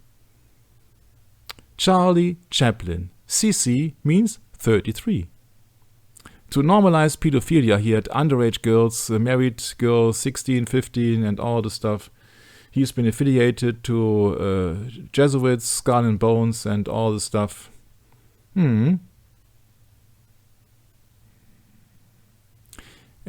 sometimes they are also using green color to depict there is something evil going on. So he has got a kind of a green color in his face and a green color on his hand. So Charlie Chaplin was an odd fellow and member of the Theosophical Society community in Cortana, Hollywood, in Mary Astor, later joined by Alice Bailey. Yeah. He was made into a movie star, an iconic of pop culture with his own doll merchandising. It's very interesting because Charlie Chaplin appeared in Mirror Room the same as Bruce Lee. And both are worldwide idols. You see, they are using Bruce Lee even for cigarette advertisements. Yeah. Switch to Winston. Yeah, maybe it has something to do with Winston Churchill. There's a C missing here, which was also a Freemason.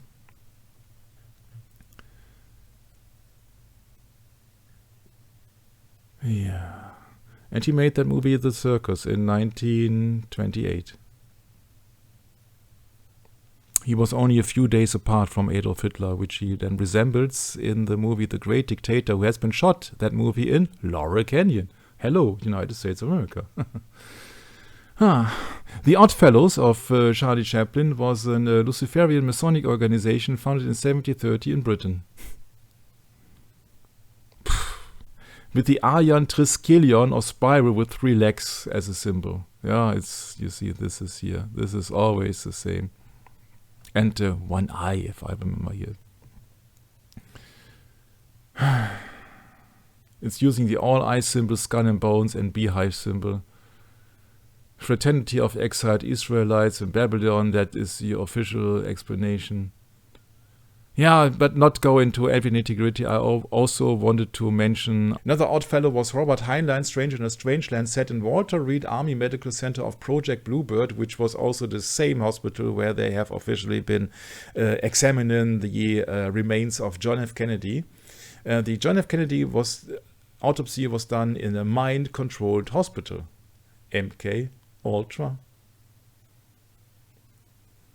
Tja, where do you start?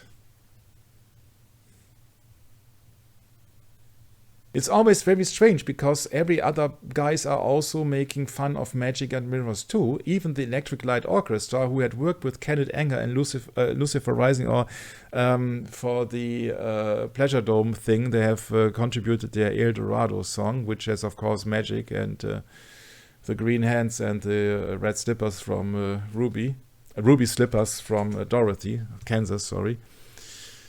Jeff Lynne has some ties with George Harrison is the name, yeah, George Harrison of the Beatles, who was then promoting My Sweet Lord, Hare Krishna, instead of Jesus Christ. And the music of ELO has been used for Kenneth Anger. It's very interesting because ELO is a purely Luciferian orchestra. Electric Light. Electric, so the symbol of the lightning, and light, yeah, so the light bearer, Electric Light Orchestra, which is most obvious in that famous Time album from 1981. The lyrics in the first song is called "Just on the border of your waking mind, there lies another time where darkness and light are one."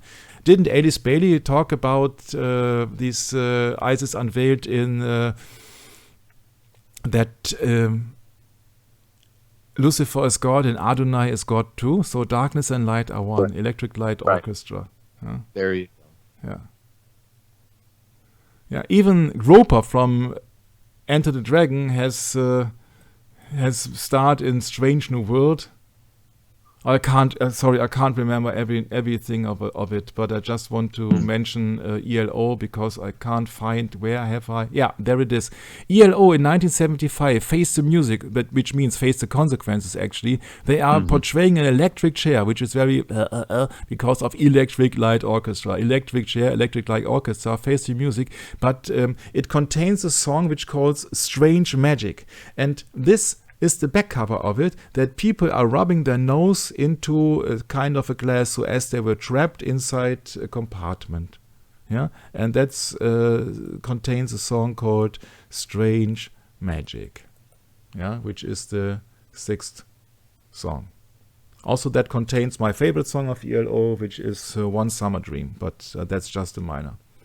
The Circus, which contains the Mirror Maze, is from 1928. Here the audience in the movie cinemas is first introduced to mirror mazes for the first time on screen, which was an exciting and an alien experience for most people. We're talking about 1928. Another exciting scene by the newer one is Enter the Dragon 1973, starring Bruce Lee. Yeah. Interesting, huh? Interesting. It's a mirror maze. A mirror maze means MM33. That is a mirror maze. You see that here in that movie from Charlie Chaplin, The Mirror Maze, The Circus. And that is also a mirror maze. Dragon, with Jason Scott Lee. The replacement for Bruce, yeah. Yeah. In the movie, the mirrors are used against the hero. Therefore, Lee learns it's the best to smash the glass obstacles to solve his problem and to defeat the villain. The last movie that we should mention here is a modern one, which is of course John Wick, Chapter 2. Keanu Reeves, The Matrix, engage in the chase, gunfight, and climatic knife fight. This takes place in a multi-floor modern art museum exhibit called Reflections of the Soul, made of halls, rooms, and stairways. They are all lined with mirrors where lights and the video screens reflected in them. The mirror maze that is made in the shape of a castle is a fictitious one. On the other hand, there is a pretty similar big ones in real life. Moreover, they are all perfect for an unforgettable adventures with friends and families. It is where you lose yourself in the fun while trying to find yourself in the mirrors. I said, yes, it's very interesting because that reminds me on Phil Collins, In the Air Tonight. Where we talked about in the Satanic Media Agenda Exposed, number 5, Phil Collins, In the Air Tonight. And I said there years ago, and worship him he gets his part of fame and fortune and money by admiring and worshipping the other side. This is the reflection of Phil Collins in the mirror. This is one very interesting video, I think. You should see this. So, coming back to Game of Death. Game of Death actually resembles a final fight on a rooftop, which is actually very strange because it's a rooftop of Golden Harvest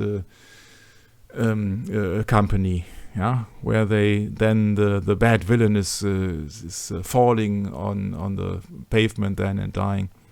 Yeah, somehow nobody knows, and it must be a mere coincidence, that Billy Lowe, which is then the alter ego of Bruce Lee, BL, Bruce Lee, Billy Lowe, realized that he needs to go through the mirror.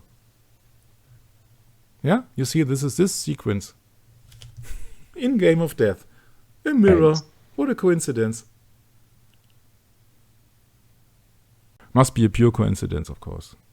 Yeah. So mirror is used in The Way of the Dragon, the mirror is used in the Enter the Dragon, the mirror is used in the Game of Death. Well, it gets worse. The mirror is used in Dragon, the Bruce Lee story. Yeah, where Brandon has been terrified by a huge knight. Come on, Dad, he's coming. And he says, it's okay, Brandon, it's okay. I get rid of him. Huh? Remember? Charles Lowe observed that Bruce had a bad temper during the filming of the mirror scene in Enter the Dragon. Before that scene, he was usually a happy guy. And of course, you have to believe that story too. And then he snaps the neck of the demon. He jumps on his shoulders, and then he snaps the neck, and everybody is happy. Which is very interesting because, if I remember correctly, on the 32nd day of filming Enter the Dragon, they were filming the Room of Mirrors sequence. And I said, yeah, I'm really fed up, Brett, of all these coincidences here. Yeah. Jeez. Yeah, this is about that dragon, the Bruce Lee story. That is not about the Enter the Dragon, but the Dragon Bruce Lee story. I don't know. You see that I don't give a peep. You see all these mirrors every time. You see that has something to do with it. Game of Death ends with a mirror. Can you remember a German pop group called Kraftwerk? Kraftwerk has a album in 1976, so 3 years after the death of Bruce Lee, called Trans-Europe Express. It was released in March 1977, and it resembles one song, which is very interesting, because Kraftwerk has inspired many techno bands and all these synthesizer groups and Depeche Mode and what else, and also the group called Joy Division. They say, we were introduced by Kraftwerk by singer Ian Curtis, who insisted that we played Trans-Europe Express before we went on stage every time. The tape was played on venue over the PA system to be heard by everyone. And when you get the marriage between humans and machines and you get it right, it's fantastic. It's my favorite Kraftwerk album, said this drummer Stephen Morris. But it's very interesting to learn that Ian Curtis has been committed suicide. That's why the Joy Division group that Ian Curtis was the boss from, then later re-emerged as the group called New Order. New Order, Power, Corruption and Lies. Oh, not another excerpt. Yes, another excerpt. Power, Corruption and Lies. Biblically speaking, whom do you suppose would be the equivalent of power, corruption and lies? I'd say it's quite obvious. Yeah, quite obvious. And you know, that famous song New Order, Blue Monday, that everybody knows, dup, dup, dup, dup, dup, dup, dup, dup, goes like this. And they're using a vocoder. Vocoder is always used to be some kind of artificial, not human, so mostly then also depicting a machine or transhumanism or a demon, a spirit. How does it feel to treat me like you do when you've laid your hands upon me and told me who you are? And this is not about a lover here. This is about the one who gives power, corruption, and lies, because that was most likely the most famous song of New Order. They got any New Order from anybody who is just setting power, corruption, and lies. They got the New Order. So let's just assume it would be Lucifer-Satan. How does it feel to treat me like you do when you've laid your hands upon me and told me who you are? I thought I was mistaken. I thought I heard your words. From the past until completion, they turn away no more. I see a ship in the harbor. I can and shall obey. Yeah, so that means to follow somebody. I can and shall obey. But if it wasn't for your misfortune, I'd be a heavenly person today. Not happily person, but heavenly person today. So for me, it's 100% sure that they are talking about their initiation or what else into Satanism. It's an extremely sad song, this Blue Monday from New Order. New Order with a dying leaf. True faith. Oh, jeez. Yeah, that's the second song. Yeah? New Order, True Faith, or New World Order, True Faith. I remember when I was growing up, Michael, in school, people would be wearing New Order shirts all the time. Mm-hmm. Going to see the band and all that, Joy Division, all that. Yeah, I remember all that. I never was into this stuff, but yeah, I remember seeing it for sure. Yeah, this is a dying leaf here, huh? This is not, this is just a dying leaf. So in True Faith, surprise, surprise, what you see is a kind of a television in front of your eyes or some kind of a mirror. Huh? I do not know what mirror, it is. Yeah, right. Yeah, but it's not a mirror. It's not. Or is it? It's not him, but this is a television, so he's been programmed. He can only look to the television because the television is in front of his eyes. Yeah, and these guys, girls, whatever, transhumanists, I do not know, they are running backwards. So you know that is a Satanist movie or a Satanist song. Yeah, and it's always the same lyrics here. I feel so extraordinary, something's got a hold on me. I got this feeling I'm in motion, a certain sense of liberty. Can you imagine, or can you remember that strange gravestone inscription of Bruce Lee?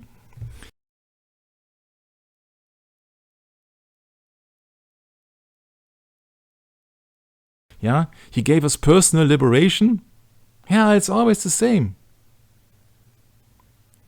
I used to think that the day would never come. I'd see the light in the shade of the morning sun. My morning sun is the drug that brings me near. And of course, it will be rewarded in this world. I like this song. I can't help it, but look at the lyrics. I would really prefer that song without any lyrics. To the childhood I lost, replaced by fear. So it's all about destruction and sad things. Now that we've grown up together, they're afraid of what they see. That's the price that we all pay. Yeah, they are stars. Come on. They are stars. It's always the same. The morning sun, the morning sun, to the childhood I lost, replaced by fear. So it's all about destruction and sad things. Now that we've grown up together, they're afraid of what they see. That's the price that we all pay. Yeah, they are stars. Come on. They are stars. It's always the same. The morning sun, the morning sun, the morning sun. Or the Venus. Yeah. Actually, remember that Bruce Lee had his sun exactly on his ascendant, so exactly at sunrise, morning sun, new order, new live shows. Yeah, back again to Dragon, Bruce Lee, with the mirror image, with the demon. Brandon, run. He's coming, it's okay, Brandon, it's okay. Yeah, it's very okay, Brandon. Yeah, you see that I think that the most likely thing is that that there is no other way around that mirrors are being used in magic. The most prominent, of course, will be Snow White. Mirror, magic mirror, MM33, magic mirror on the wall, who is the fairest one of all? That reminds me of another thing. All right, it's Snow White. Happy, I get to get rid of her. Sometimes I get a little bit off track, but finally I got back on track, because we were talking about that German electro band called Kraftwerk, which means, of course, power station. Kraftwerk did a song on Trans-Europe Express called The Hall of Mirrors, with very interesting lyrics. Now bear in mind, that was 3 years after Enter the Dragon, and this is the lyrics. Sometimes he saw his real face, and sometimes a stranger in his place. Even the greatest stars find themselves in the looking glass. And I encountered a video on YouTube which pictured Enter the Dragon in the mirror room together with Kraftwerk, and I found that very smart. I discovered that after I came to that conclusion myself, but nonetheless, I said, the looking glass. Bruce has a terrifying vision of a demon that has haunted his and his father's dreams. People would tell you this time after being beaten and then shown his own grave. Bruce sees his son urging Bruce to save him. The demon pursues Brandon, but spurring Bruce to fight back, save Brandon, and break the demon's neck with a pair of nunchakus. I said, not again. Not again. Breaking a neck with a pair of nunchakus, or breaking the neck especially, had been used in Enter the Dragon by Bruce Lee on Jackie Chan. But with nunchakus, we also got that in Game of Death with Danny Inosanto. The Philippine martial arts practitioner, Dan Inosanto. What a coincidence. Must be a coincidence then, huh? Must only be coincidences. Yeah. Maybe, just maybe, there's also a 27th theory of the death of Bruce Lee, that somebody had snagged his neck with a nunchaku. Nobody knows. Bruce later films another scene from Enter the Dragon. That film would make him an international star. In a voiceover, Linda tells the audience that Bruce fell into a mysterious coma and died shortly before the film release, and says that while many people want to talk about he died, she prefers to remember how he lived. And people really think that this demon symbolized a curse over the Lee family that would bring about the death of Bruce and his son Brandon as portrayed here. Sorry guys, because his daughter Shannon still lives, and his brother Robert Lee still lives. So what about the curse of the Lee family? If there is a curse, then it can only be the curse of Cain, but not the curse of the Bruce Lee family. And why that is, why I suppose it, you will see in 2 sessions from now. The release date of that picture is 1993, 20 years later. Which is very odd, because Brandon Bruce Lee really died, according to Wikipedia, at the age of 28. Lee was the son of martial artist film star Bruce Lee, who died when Brandon was 8 years old. And Brandon Bruce Lee died officially on March the 31st, 1993, when he was killed on the set on the motion picture The Crow in Wilmington, North Carolina. Ah, interesting, huh?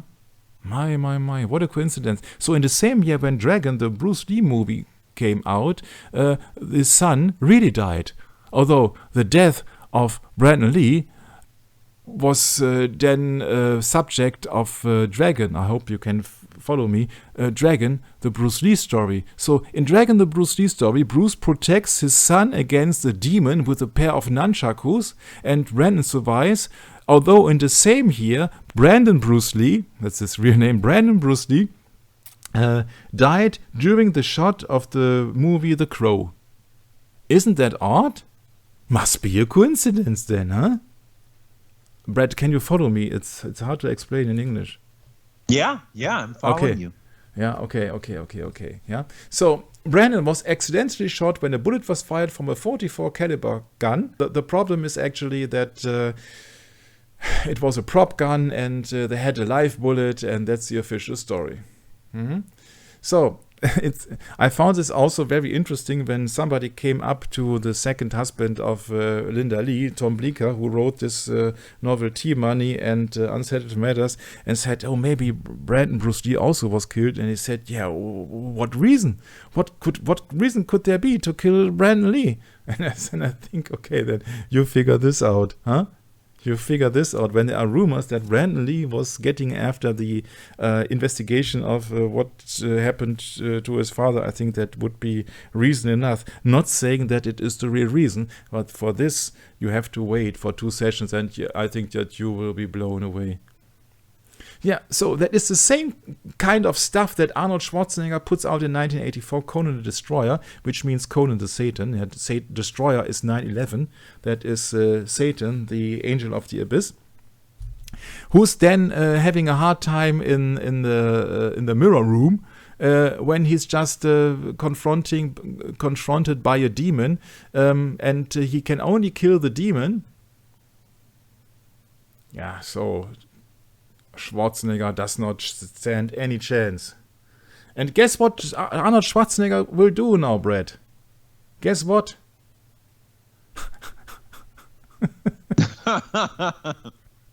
Grab some nunchucks? No, not quite.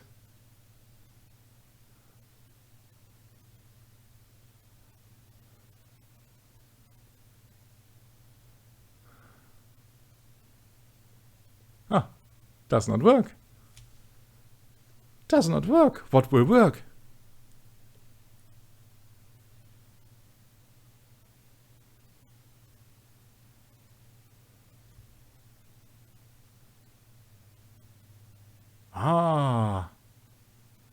This will work.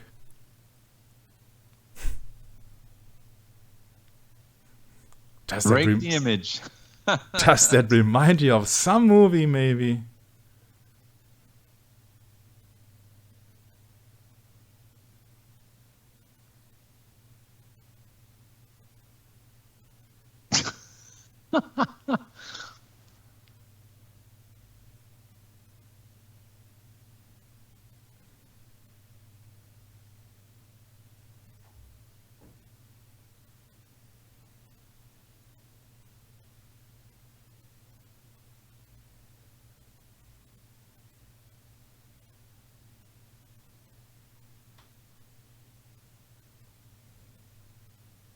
Isn't that silly?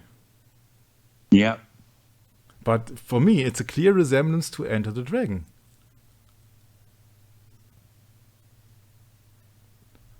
Destroy the image and you will break the enemy. Yep. That's exactly it. So, welcome to Twin Peaks once again. In Twin Peaks, the evil, or the dark room, or what else you would like to name it, is called the Black Lodge. In Twin Peaks, the Black Lodge is the depiction of evil magicians figured. No, the Black Lodge in Twin Peaks is what you would call hell. Yeah, so the Black Lodge where your shadow self is and all the stuff. So the Black Lodge. Lodges are also been called the Freemason gatherings. They are lodges. A Black Lodge of evil magicians is figured in Moonchild, a 1923 novel by the notorious occultist called Aleister Crowley. Welcome to Twin Peaks. In the novel, the Black Lodge was one of 2 factions vying for an unborn child believed to be the Antichrist. Rogue former FBI agent Wyndham Earle in Twin Peaks described the Black Lodge as a source of world-altering power. For there is another place, the White Lodge opposite, of almost unimaginable power, chock full of dark forces and vicious secrets. No prayers dare penetrate this frightful maw. Spirit that care not for good deeds and priestly invocations. They are as like to rip the muscle from our bones as greet as you with a happy good day. And if harnessed, these spirits, this hidden land of unmuffled screams and broken hearts, will offer up power so vast that its bearer might reorder the earth itself to its liking. The Twin Peaks of David Arquette. The Twin Peaks of David Lynch are being explained by some website, All Religions Are One, as Akhet, the sun god of two horizons, the two pillars of Freemasonry, twin pillars, towers, fall of Sophia. But I have another idea, because there is an area in San Francisco which is actually called Twin Peaks.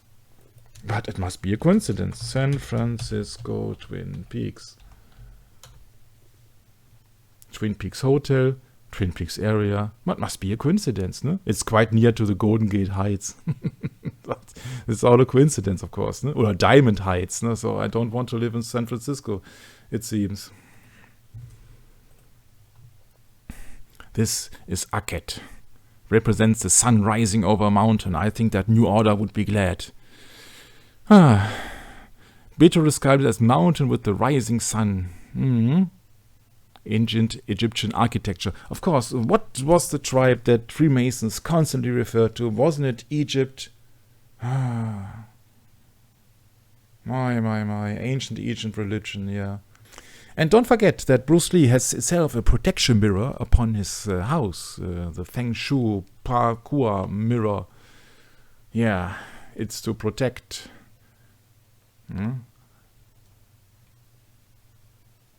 The later heaven Baka mirror is used to apply Feng Shui to a home that has a trigram that is two solid lines with a broken line in the middle, which is a symbol of fire energy. Wow. The Baka mirror is a protective amulet used in a classical Feng Shui school to deflect and ward off any poison arrows or shaki. Yeah, it must have failed because it has been destroyed by that tremendous storm on the 18th of July. It's what it should look like. So what a coincidence that Bruce mirrors crashed before his death on the 18th of July, huh? So that Feng Shui mirror, in my humble opinion, is a magic mirror, because the people who have just installed these Feng Shui mirrors, they believe that it has magical powers. So it is a magic mirror, which is MM33, which comes to the last part of the session, most likely. It's the magic mirror. Interesting, Michael. The only problem is that the magic is being performed on the believer. Yeah.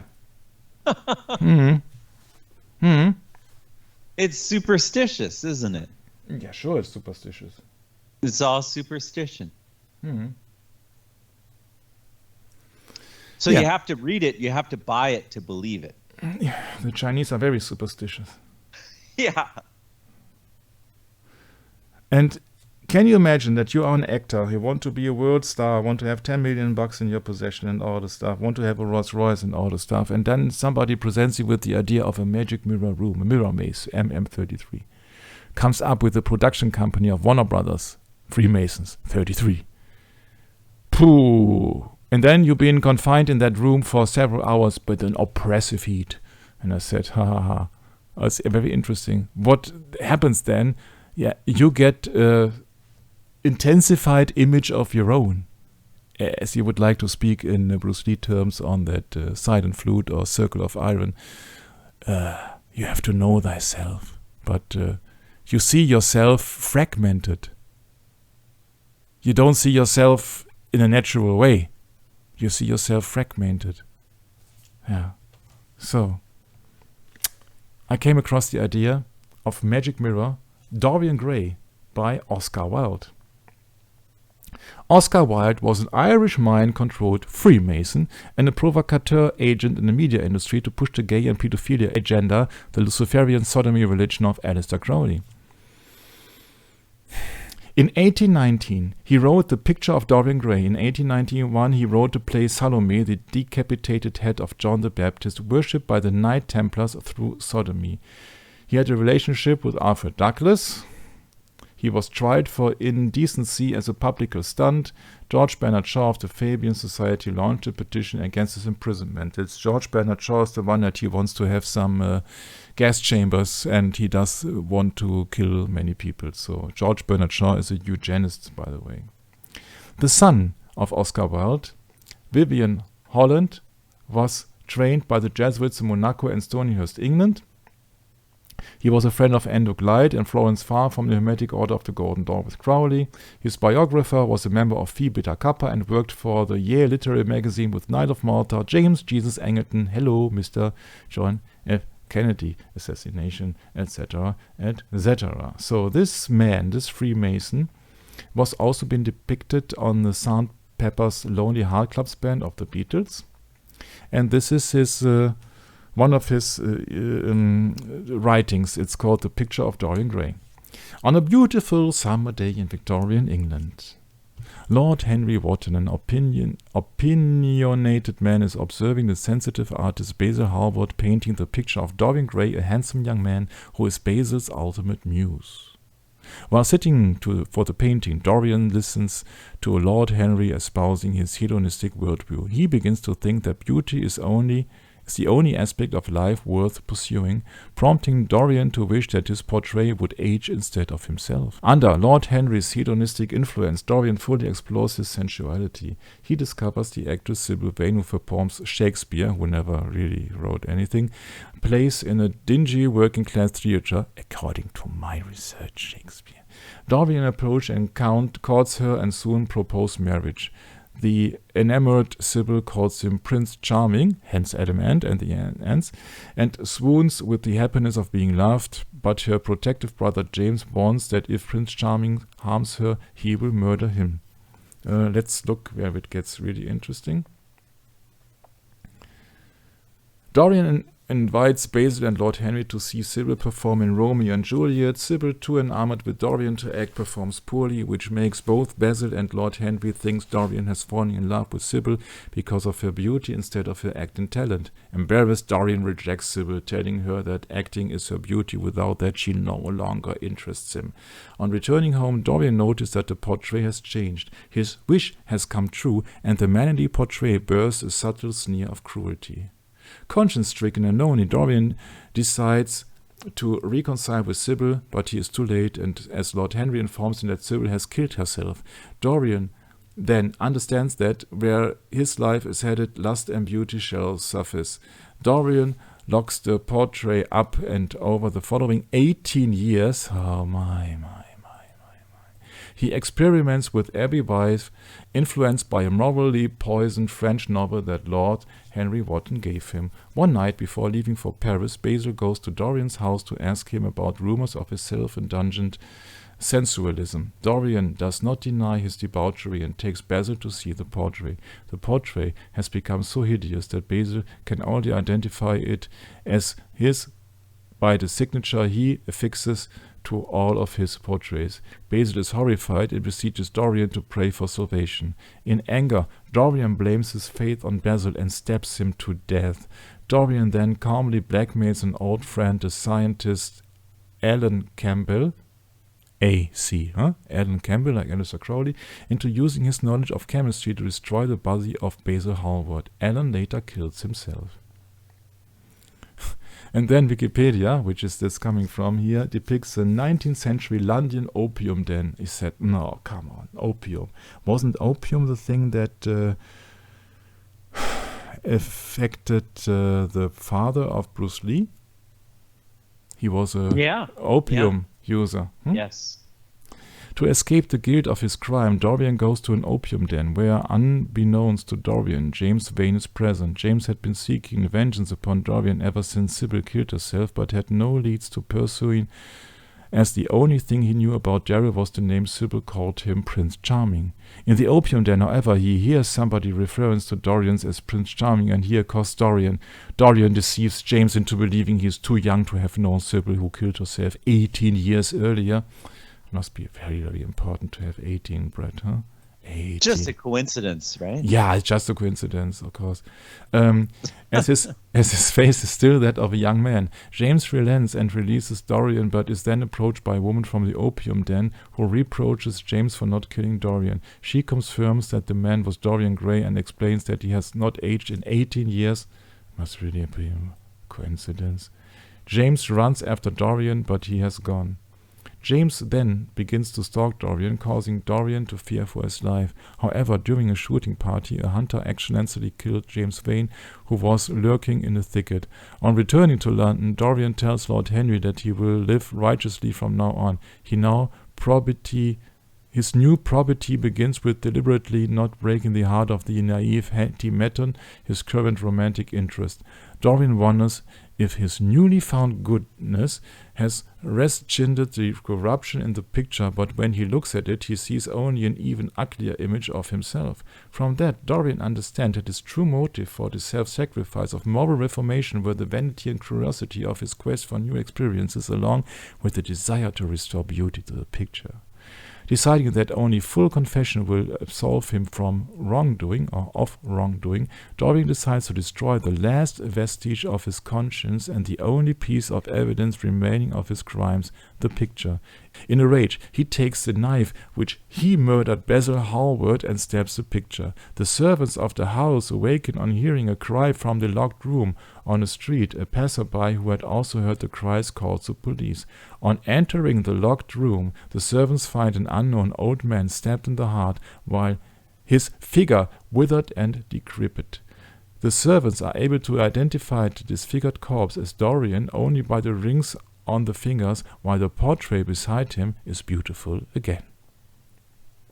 And now you have to agree with me that the quote of the Shaolin monk to destroy the image must be a pure coincidence when you know that in the Freemason movie company Warner Brothers, Bruce Lee has been quoted this when he was in the mirror room. Destroy the image and you will break the enemy. Must be a pure coincidence, then. Dorian Gray is a handsome, narcissistic young man, and narcissists live in a state of constant rage, repressed aggression, envy, and hatred. They firmly believe that everyone else is precisely like them. As a result, they are paranoid, suspicious, scared, liable, and unpredictable. And I think that some of them would also fit to the description of Bruce Lee, at least repressed aggression. Yeah.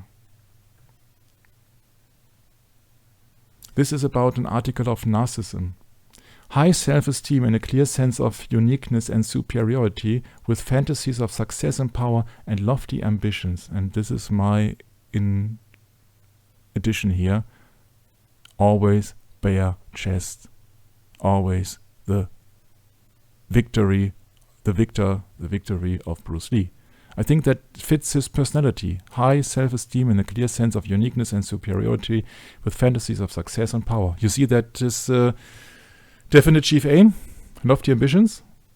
Wouldn't you think that Bruce Lee was a narcissist? And then he's been No way. Could be. Good grief, yeah. Totally narcissist, yes.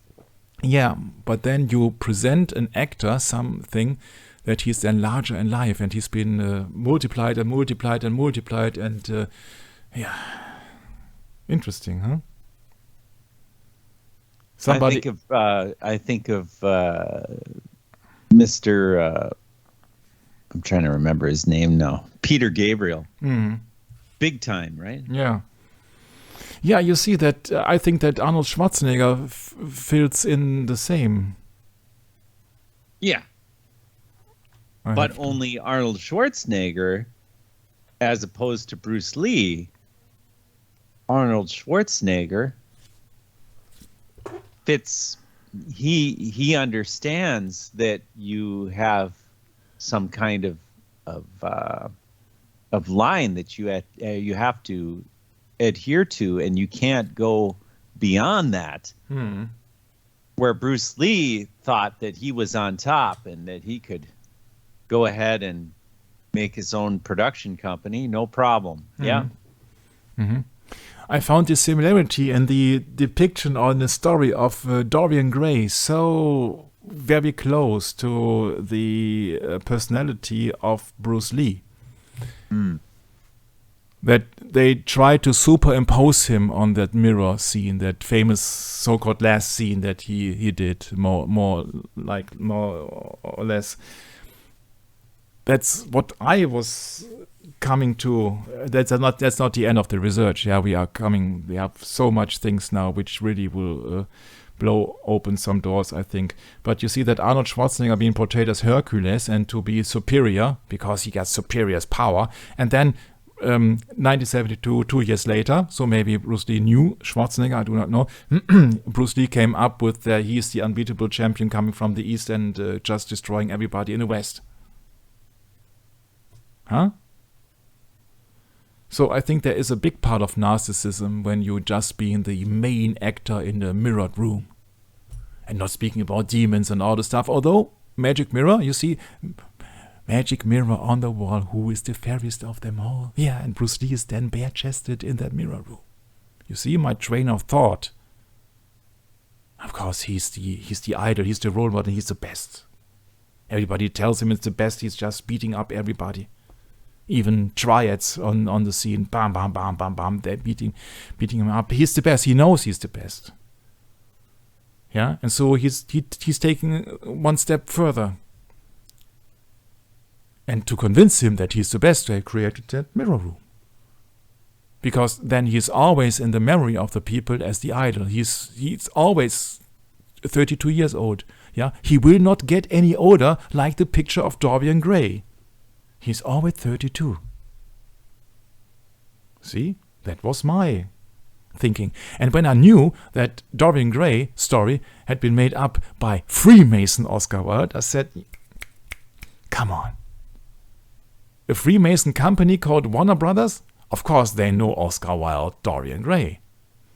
And then 1 year later, James Bond, Freemason, yeah, Knight of the British Empire and all the stuff, yeah, Freemason.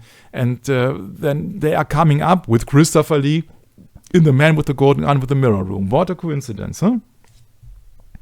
Yeah, that's right.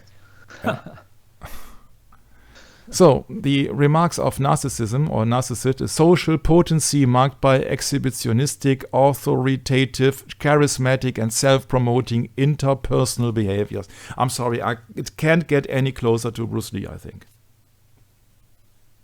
I do not think.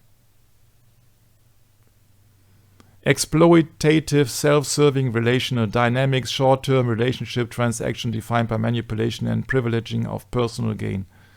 Yeah. And this is, you can believe it or not, yeah, these are Jesuitical methods. Oh, go back a sentence, Michael. It garbled on me. What did you say? And these are also Jesuitical things that the Jesuits just don't care as long as you don't have a personal relationship to Jesus Christ. You only have to worship the self, which is that Bruce Lee is always doing, also in Circle of Iron. Yeah, always worship in the self, always have a mirror image and say, don't I look good? Could I look any better? Yeah. It's like a beautiful woman who can't get enough mirrors around her. And you know that mirror is one example or explanation about the Venus symbol, actually. The symbolism of Venus. I don't buy that explanation, but you see that Venus is always depicted by a beautiful woman with long hairs and a mirror on it. Do I look good? Yeah. I'm not taking anything away of the physical abilities of Bruce Lee. I just want to know what is the truth. In History of Mind Control, we learn that they have to use electroshocks, sleep deprivation, sensory deprivation, like Peter Gabriel on his floating tanks, and drugs like LSD, hypnosis, etc., because of the trauma as a defense mechanism. The mind, when the mind can't bear anymore, some people say that the mind dissociates and breaks into different compartments, creating mirror alter egos called multiple personality disorder. And if you are in a mirrored room, you have multiple personalities because you see yourself in front, you see yourself from the side, you see yourself from the other side, all at the same time. So, could be also one reason. So, they speak about this mind control secret societies or secret services, actually CIA and all the stuff. One of the best examples would be the assassination of John F. Kennedy or the assassination of Robert Kennedy, although I have several new talks about that. You will shortly see why. It's interesting because when you have a split personality, you can also have a confusion between dream and reality. Because can Bruce Lee really differ from the person he's been playing on the CinemaScope and his own private persona? Because if he's going out of his home, everybody meets Bruce Lee as they know him from the movie, and he has to stand and have a fight. You see? And I think that slowly, Bruce Lee, with the help of some techniques or the help of drugs, actually, he moves into like the image of Dorian Gray. So he becomes the image. He becomes Bruce Lee, the superstar. So can you really differ if you are just doing everything only for your purpose, for your money, for your financial situation to get 10 million bucks? If you go home, then you're just daddy, or you're just the husband. Do you really think that Bruce Lee got back and said, "Oh no, I'm not Bruce Lee anymore, the little dragon. Now I am the loving husband. Darling, how are you?" I think that with the help of drugs and all the pressure that he's got and all the movies that he is doing, maybe also Bruce Lee couldn't differentiate between him and the screen persona. So there could be a confusion between dream and reality. Yeah, so that if you meet Clint Eastwood, for example, which was one of the role models of Bruce Lee, that you just approach Clint Eastwood out of a sudden somewhere in the United States, you say, Mr. Eastwood, man's got to know his limitations. Or just other lines of his Dirty Harry character, although Clint Eastwood isn't Dirty Harry, but you see him as a Dirty Harry in a certain age. Yeah, you see him and would approach him and, do I feel lucky, punk? I know what you're thinking. Did I fire a 5 or 6 shot? So you have all these lines, and people see these people as stars, as kind of godlike. And I do not know what kind of a personality then somebody evolves, and that I think it's highly likely that it's just also happening in some other strange things. I just mentioned Dirty Harry because Eastwood himself is Jesuitically trained, if I remember correctly, and Dirty Harry plays in San Francisco, and by the way, of course, must be a coincidence, has been then published by Warner Brothers. And also in Magnaforce 1973 is the San Francisco Police Department, which is then also being infiltrated by people who just want to have their law in their own hands. One of them is called Sweet, and Sweet is an ex-United States Army Ranger and a Vietnam veteran. So you see that it's always the same. It's always these remarks. Yeah? So Enter the Dragon gets 14th anniversary edition. The writer Michael Allen, who has written the script officially without the mirror room scene in the end, which I cannot prove. The film was produced by Fred Weintraub and Paul Heller. Paul Heller, who said in the beginning of this long session, he said that Bruce really was a demon, in association with Raymond Chow, and Robert Clouse directed. And Paul Heller said they had a young writer that was the protege of John Milius. His name is Michael Allen. So if somebody is in charge, officially at least, on that script of Enter the Dragon, it is Michael Allen, which is a very unknown guy. But he was the protege of John Milius, and he was the writer of the first 2 Dirty Harry films. I said, come on, not another coincidence. So, he was also the screenwriter of Apocalypse Now. Mm-hmm. Yeah, Marlon Brando as Aleister Crowley then. And Conan the Barbarian. I said, come on, please, come on. I can't take so much coincidences. And Red Dawn, 1984. Mm. Yeah. And he later served as the co-creator of the Primetime Emmy Award-winning television series Rome.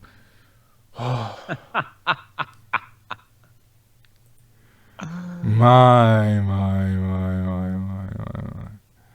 Yeah, Paul Heller said, remembering Bruce Lee, he was a terror, he was a demon.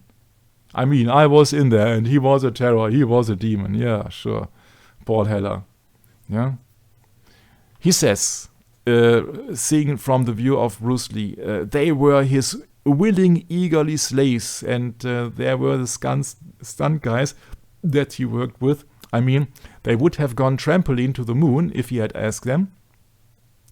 Alan and Fred had to ship him off to Macau and to the script writer, because Bruce Lee was totally dissatisfied with the script. He said Alan and Fred, Weintraub obviously, had to ship him, so Michael Allen, off to Macau, Portuguese, there where the Jesuits first landed, and hide him whatever he could. And Bob Klaus and I were in a runway bay in the hotel, and I went down to the men's room, and they had essentially this little bay of vertical mirrors, and you, as you walk by, you saw yourself in multiple, what else? You see that he's coming up with a story that was in a toilet. You see that, I'm sorry, Brett, whom to believe? Everybody tells you another story. Yeah, and we saw it became a whole new set, it has been conceived, and he said that Bob Wall was also not his friend. That was the white guy which had been defeated in Enter the Dragon quite early on, the bodyguard of Han, and that guy who has had that bottle accident. He was and Robert Wall was a karate champion, said that he could take Bruce in a minute. He was the best. I thought I could take Bruce in a minute. And that everybody knew that Bob Wall was full of hot air, to put it kindly. So it's what to believe. And that shot, Bob Wall didn't know what hit him when we were finished shooting. Yeah, so that Bruce Lee had his revenge after he was been injured with the bottle, with the glass in his hand. Then he did a side kick on Robert Wall, and Wall didn't know what hit him when we were finished shooting. And he said that Bruce Lee was so thin, he must have been 124 pounds when he was just so thin that they're telling you, remember when he did the snake scene and when he grabbed the cobra by the neck, etc. And remember about the fourth dimension that somebody says about the mirror room, which has been like a fourth dimension. To sum it up in this session, because it is much more complicated or much more interesting in the next one, there is not only a splitting of the mind creating to an alter, which can be seen as a fourth dimension, which means that it's a spiritual dimension, that your mind has been broken into several pieces, if this is the official narrative at least. And there is a technique called scrying. Scrying is known by various names, such as seeing or peeping. This is the practice of looking into a suitable medium in the hope of detecting significant messages or visions, like a television. The objective might be personal guidance, prophecy, revelation, or inspiration, but down to the ages, scrying in various forms has also been a means of divination or fortune-telling. It remains popular in occult circles, discussed in many media, both modern and centuries old. You see, in the movie... Oh, we've talked about this in great length. Yes. Yeah, right. Science. Yeah. Science is the new religion, yeah. Yeah, and this outer reality, this what they are telling you sometimes in to wear a mask, in movies becomes reality then in 2020. It's just safe and effective. It's just for your own protection, Yeah. So nobody can figure out what they really went up with that mirror room, but I have another explanation about that in the next session. You see that mind control is a field which I am not familiar with, because I do not know what is really valuable information and what is just making or mocking somebody. You see that I think that people on drugs are bearable, or people on drugs can do certain tasks without being aware of it. So that's so much I would agree. But what other practices there are, I do not know. I do not care. Yeah. What I know is that if you put somebody in a room and been multiplied several times, then your ego must also be rise, because you know that this is you see yourself from every angle, and you see yourself like a godlike statue.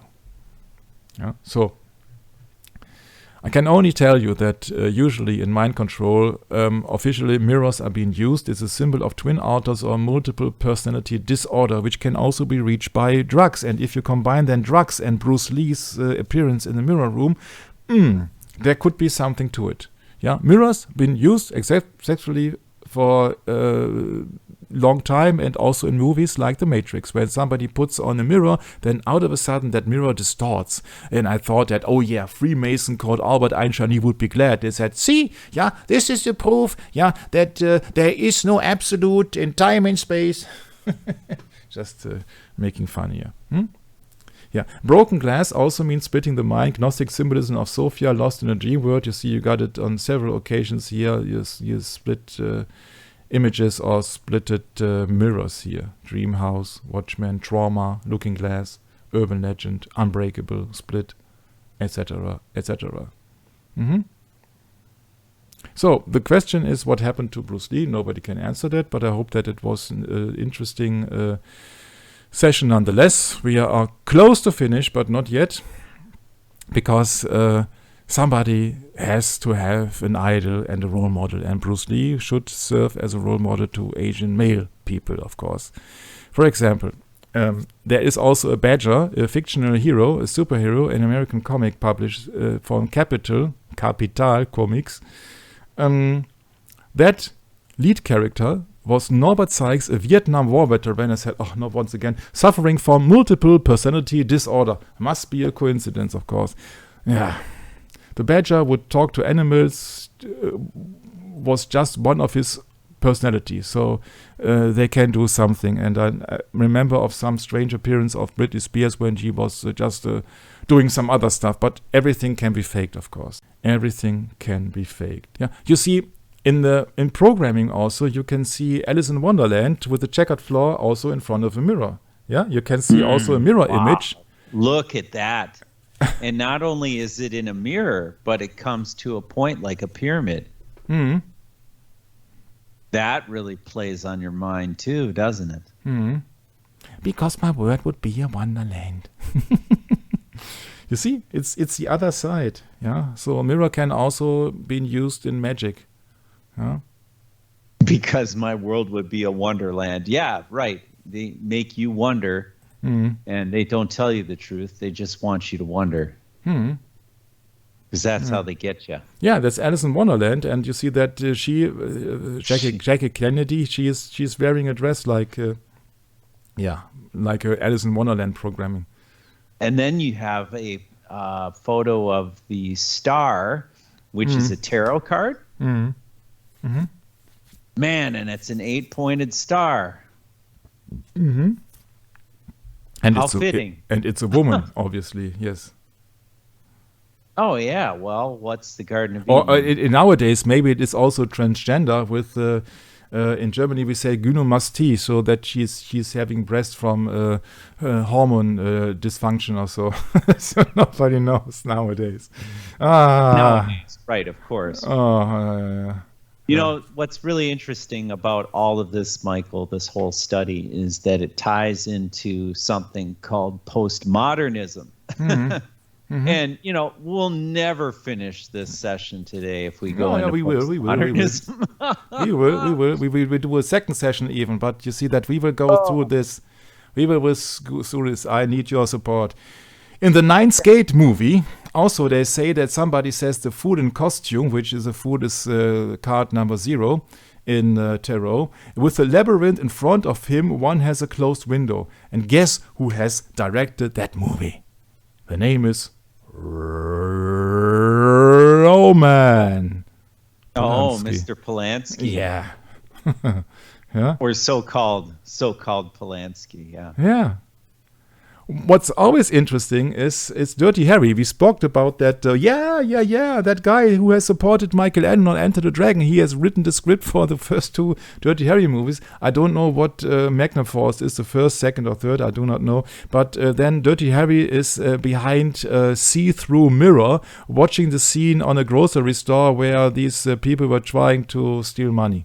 Yeah, so this is also a scene on Dirty Harry using a mirror. Oh, I said, oh, come on, how many things now? Yeah, a labyrinth, by the way, when we talk about a labyrinth, we talked about the labyrinth in the Ninth Gate of Polanski. A labyrinth comes from the 14th century, from Latin labyrinthus, a maze, a great building with many corridors and turns, especially the structure built by Daedalus to hold the Minotaur. Aha, I said, okay.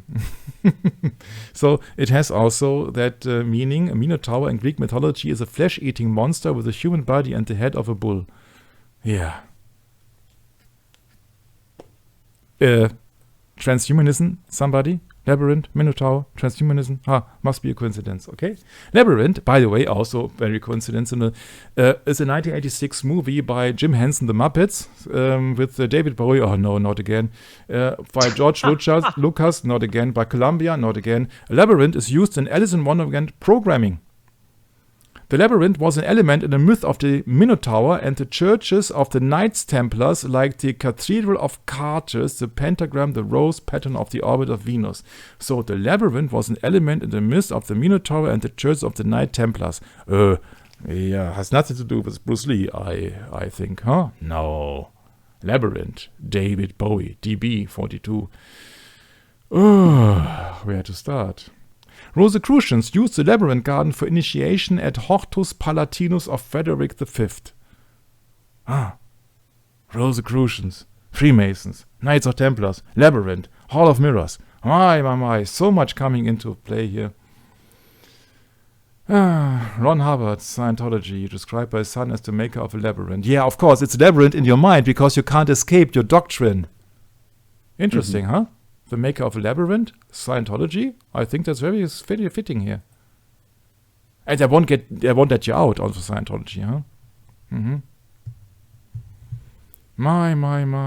The Wicked Witch of the West. Oh, is it www. It's a Wicked Witch of the West. Yeah, 666. Yeah.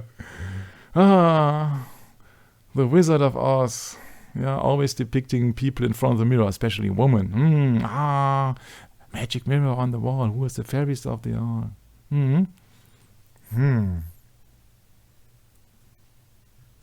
The Labyrinth, the movie, has been depicted here. Somebody looking into a mirror, yeah, with the eagle on the head, and it is depicted here a book called The Wizard of Oz and Snow White. But it was for your coincidence, huh? I do not know nothing. I'm from Barcelona, yeah. So that famous quote of 40 Towers. Her room is full of dolls, doll programming. You see, you can go endlessly anywhere. Endlessly. I'm not going endlessly anywhere, but Labyrinth is it's like a scrying ball, huh? More or less. Oh, yeah. Crystal ball. Was that John Dee we were talking about? Yeah. Absolutely. That's what I thought. Right. And now, please bear in mind that John Dee is been seen as one of the founding members of the Secret Service of Queen Elizabeth. Oh yeah, that's right. Yeah, that's so right. Elizabeth I.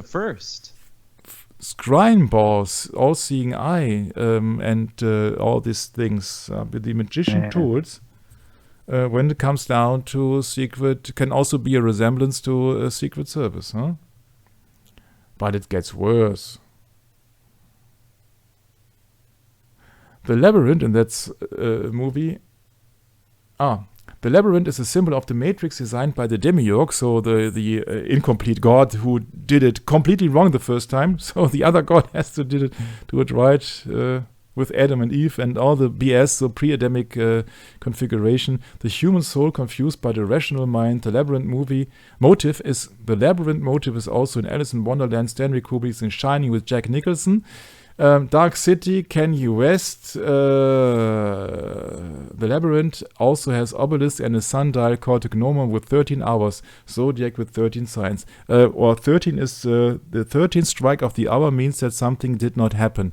That's 13 hour. That's 1 p.m. That's the time that Linda Lee mentioned with Bruce Lee. Oh, where is it? Agatha Christie, The Mirror Cracked. Yeah. Initials of David Bowie are 42, D and B. 42 plays a role in Egyptian Osiris mythology and Alice in Wonderland story. Alice in Wonderland story, if I remember correctly, 42, number of rainbow. Oh, so much to think about. My. Don't want. Oh, we are close to 300, Brett. We are close to 300. Yeah, and so this is the last part of this extremely exhausting session. John Dee was an English mathematician, astronomer, astrologer, geograph, and mystical guy under Queen Maria I, die was being accused of black magic, sorcery, and betrayal. He had the role model of William Shakespeare as a role model for the figure of Prospero in The Tempest. Yeah, he had a black mirror or a spirit mirror in the 16th century to summon spirits. This is a black mirror. The black spirit mirror and other magical objects are thought to have been owned by John Dee, the Elizabethan magician, astrologer, and magician. The mirror was used as a shoestone, one of many polished and lustrous things used by Dee to carry out his occult research into the world of spirits. Dee worked with the medium and convicted criminal Edward Kelly. How fitting is that, huh? To summon visions of angels into the mirror's reflective surface. And now you think for yourself. If you work together with somebody who is a convicted criminal and you are summoning visions of angels, what kind of angels will you summon? Fallen ones. Yeah, a convicted criminal. It's interesting. A convicted criminal. Please, CC. A convicted criminal is also very interesting. Read between the lines in the most interesting way. Yeah, the mirror made of obsidian volcanic glass, or volcanic, the god in Roman, was brought from Mexico to Europe. And mirrors were used by Aztec priests, so paganism, to conjure visions and make prophecies. They were connected with Tezcatlipoca, god of obsidian and sorcery, whose name can be translated from the Nahuatl language as smoky mirror. And I said, come on, really? Really? The meaning of smoke and mirrors in English means something that is described as smoke and mirrors is intended to make you believe that something is being done or is true when it is not. When it's false, yeah. When it's false, yeah. Smoke and mirrors is a classic technique in magical illusions that make an entity appear to hover in empty space. It was documented as early as 1770 by the charlatan Johann Georg Schröpfer, who claimed the apparitions to be conjured spirits. It subsequently became a fixture in the 19th century phantasmagoria shows. The illusion relies on a hidden projector, known then as a magic lantern, the beam of which reflects off a mirror into a cloud of smoke, which in turn scatters the beam to create an image. The phrase smoke and mirrors has entered common English use to refer to any proposal that, when examined closely, proves to be an illusion. And I was remembered to one quote. You see all these mirrors. And we are, of course, deep into 007 now, which will be the item of the next session. Dee was consulting a spiritual mirror, but a mirror is an object whose surface reflects an image. When I was going to smoke and mirrors, I was reminded of the quote of Andrew Moore. You know, that the guy who was claiming that the cargo department on a 747 has no pressure. He says, the thing I most remember about the mirrored room was the oppressive heat and trying to keep all of the damn mirrors clean from dirt and grease. Isn't that smoke and mirrors?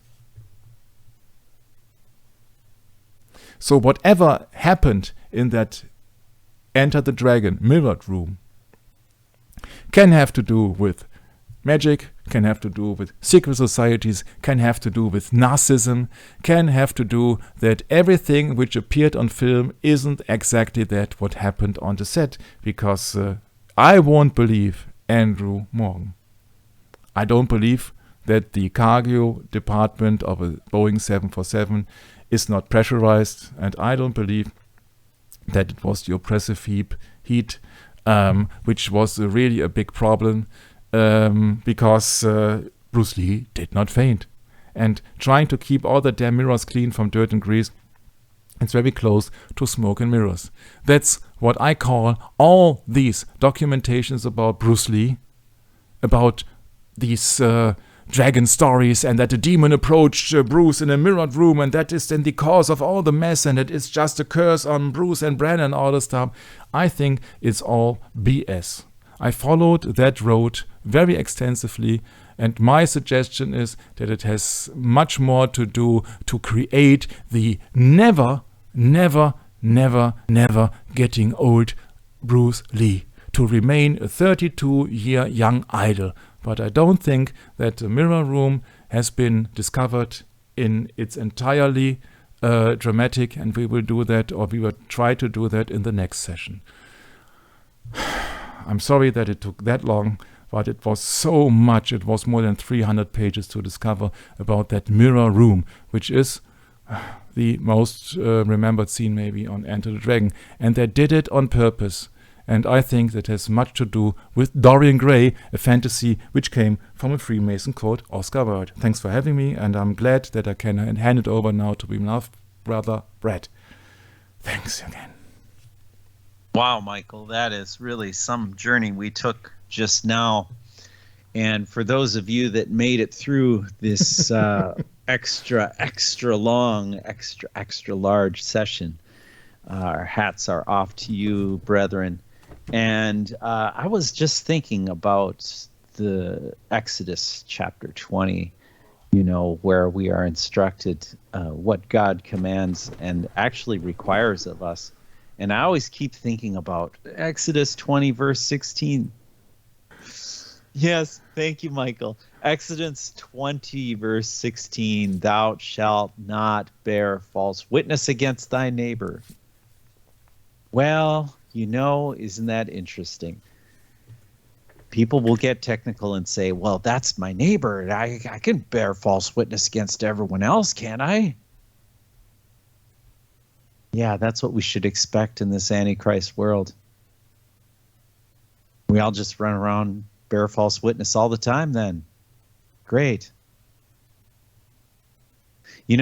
I was watching something earlier this week, and there was a comment on there. I thought it was so fitting. The comment said, my grandmother always told me that the truth comes out in the wash. Think about that. We have to clean up and make ourselves presentable, don't we? You can't just say things for how they really are. No. You have to change it. You have to clean it up. It has to look good. You have to sell it. Question is, do you buy it? At some point, someone's got to say, that's really BS. And that's what Michael's doing. So hats off to Michael. Thank you so much for this session, Michael. And we'll catch up with everyone next time. I hope everyone's doing well and trying to cope with this crazy world we live in. And we'll see you next time, God willing. Maranatha.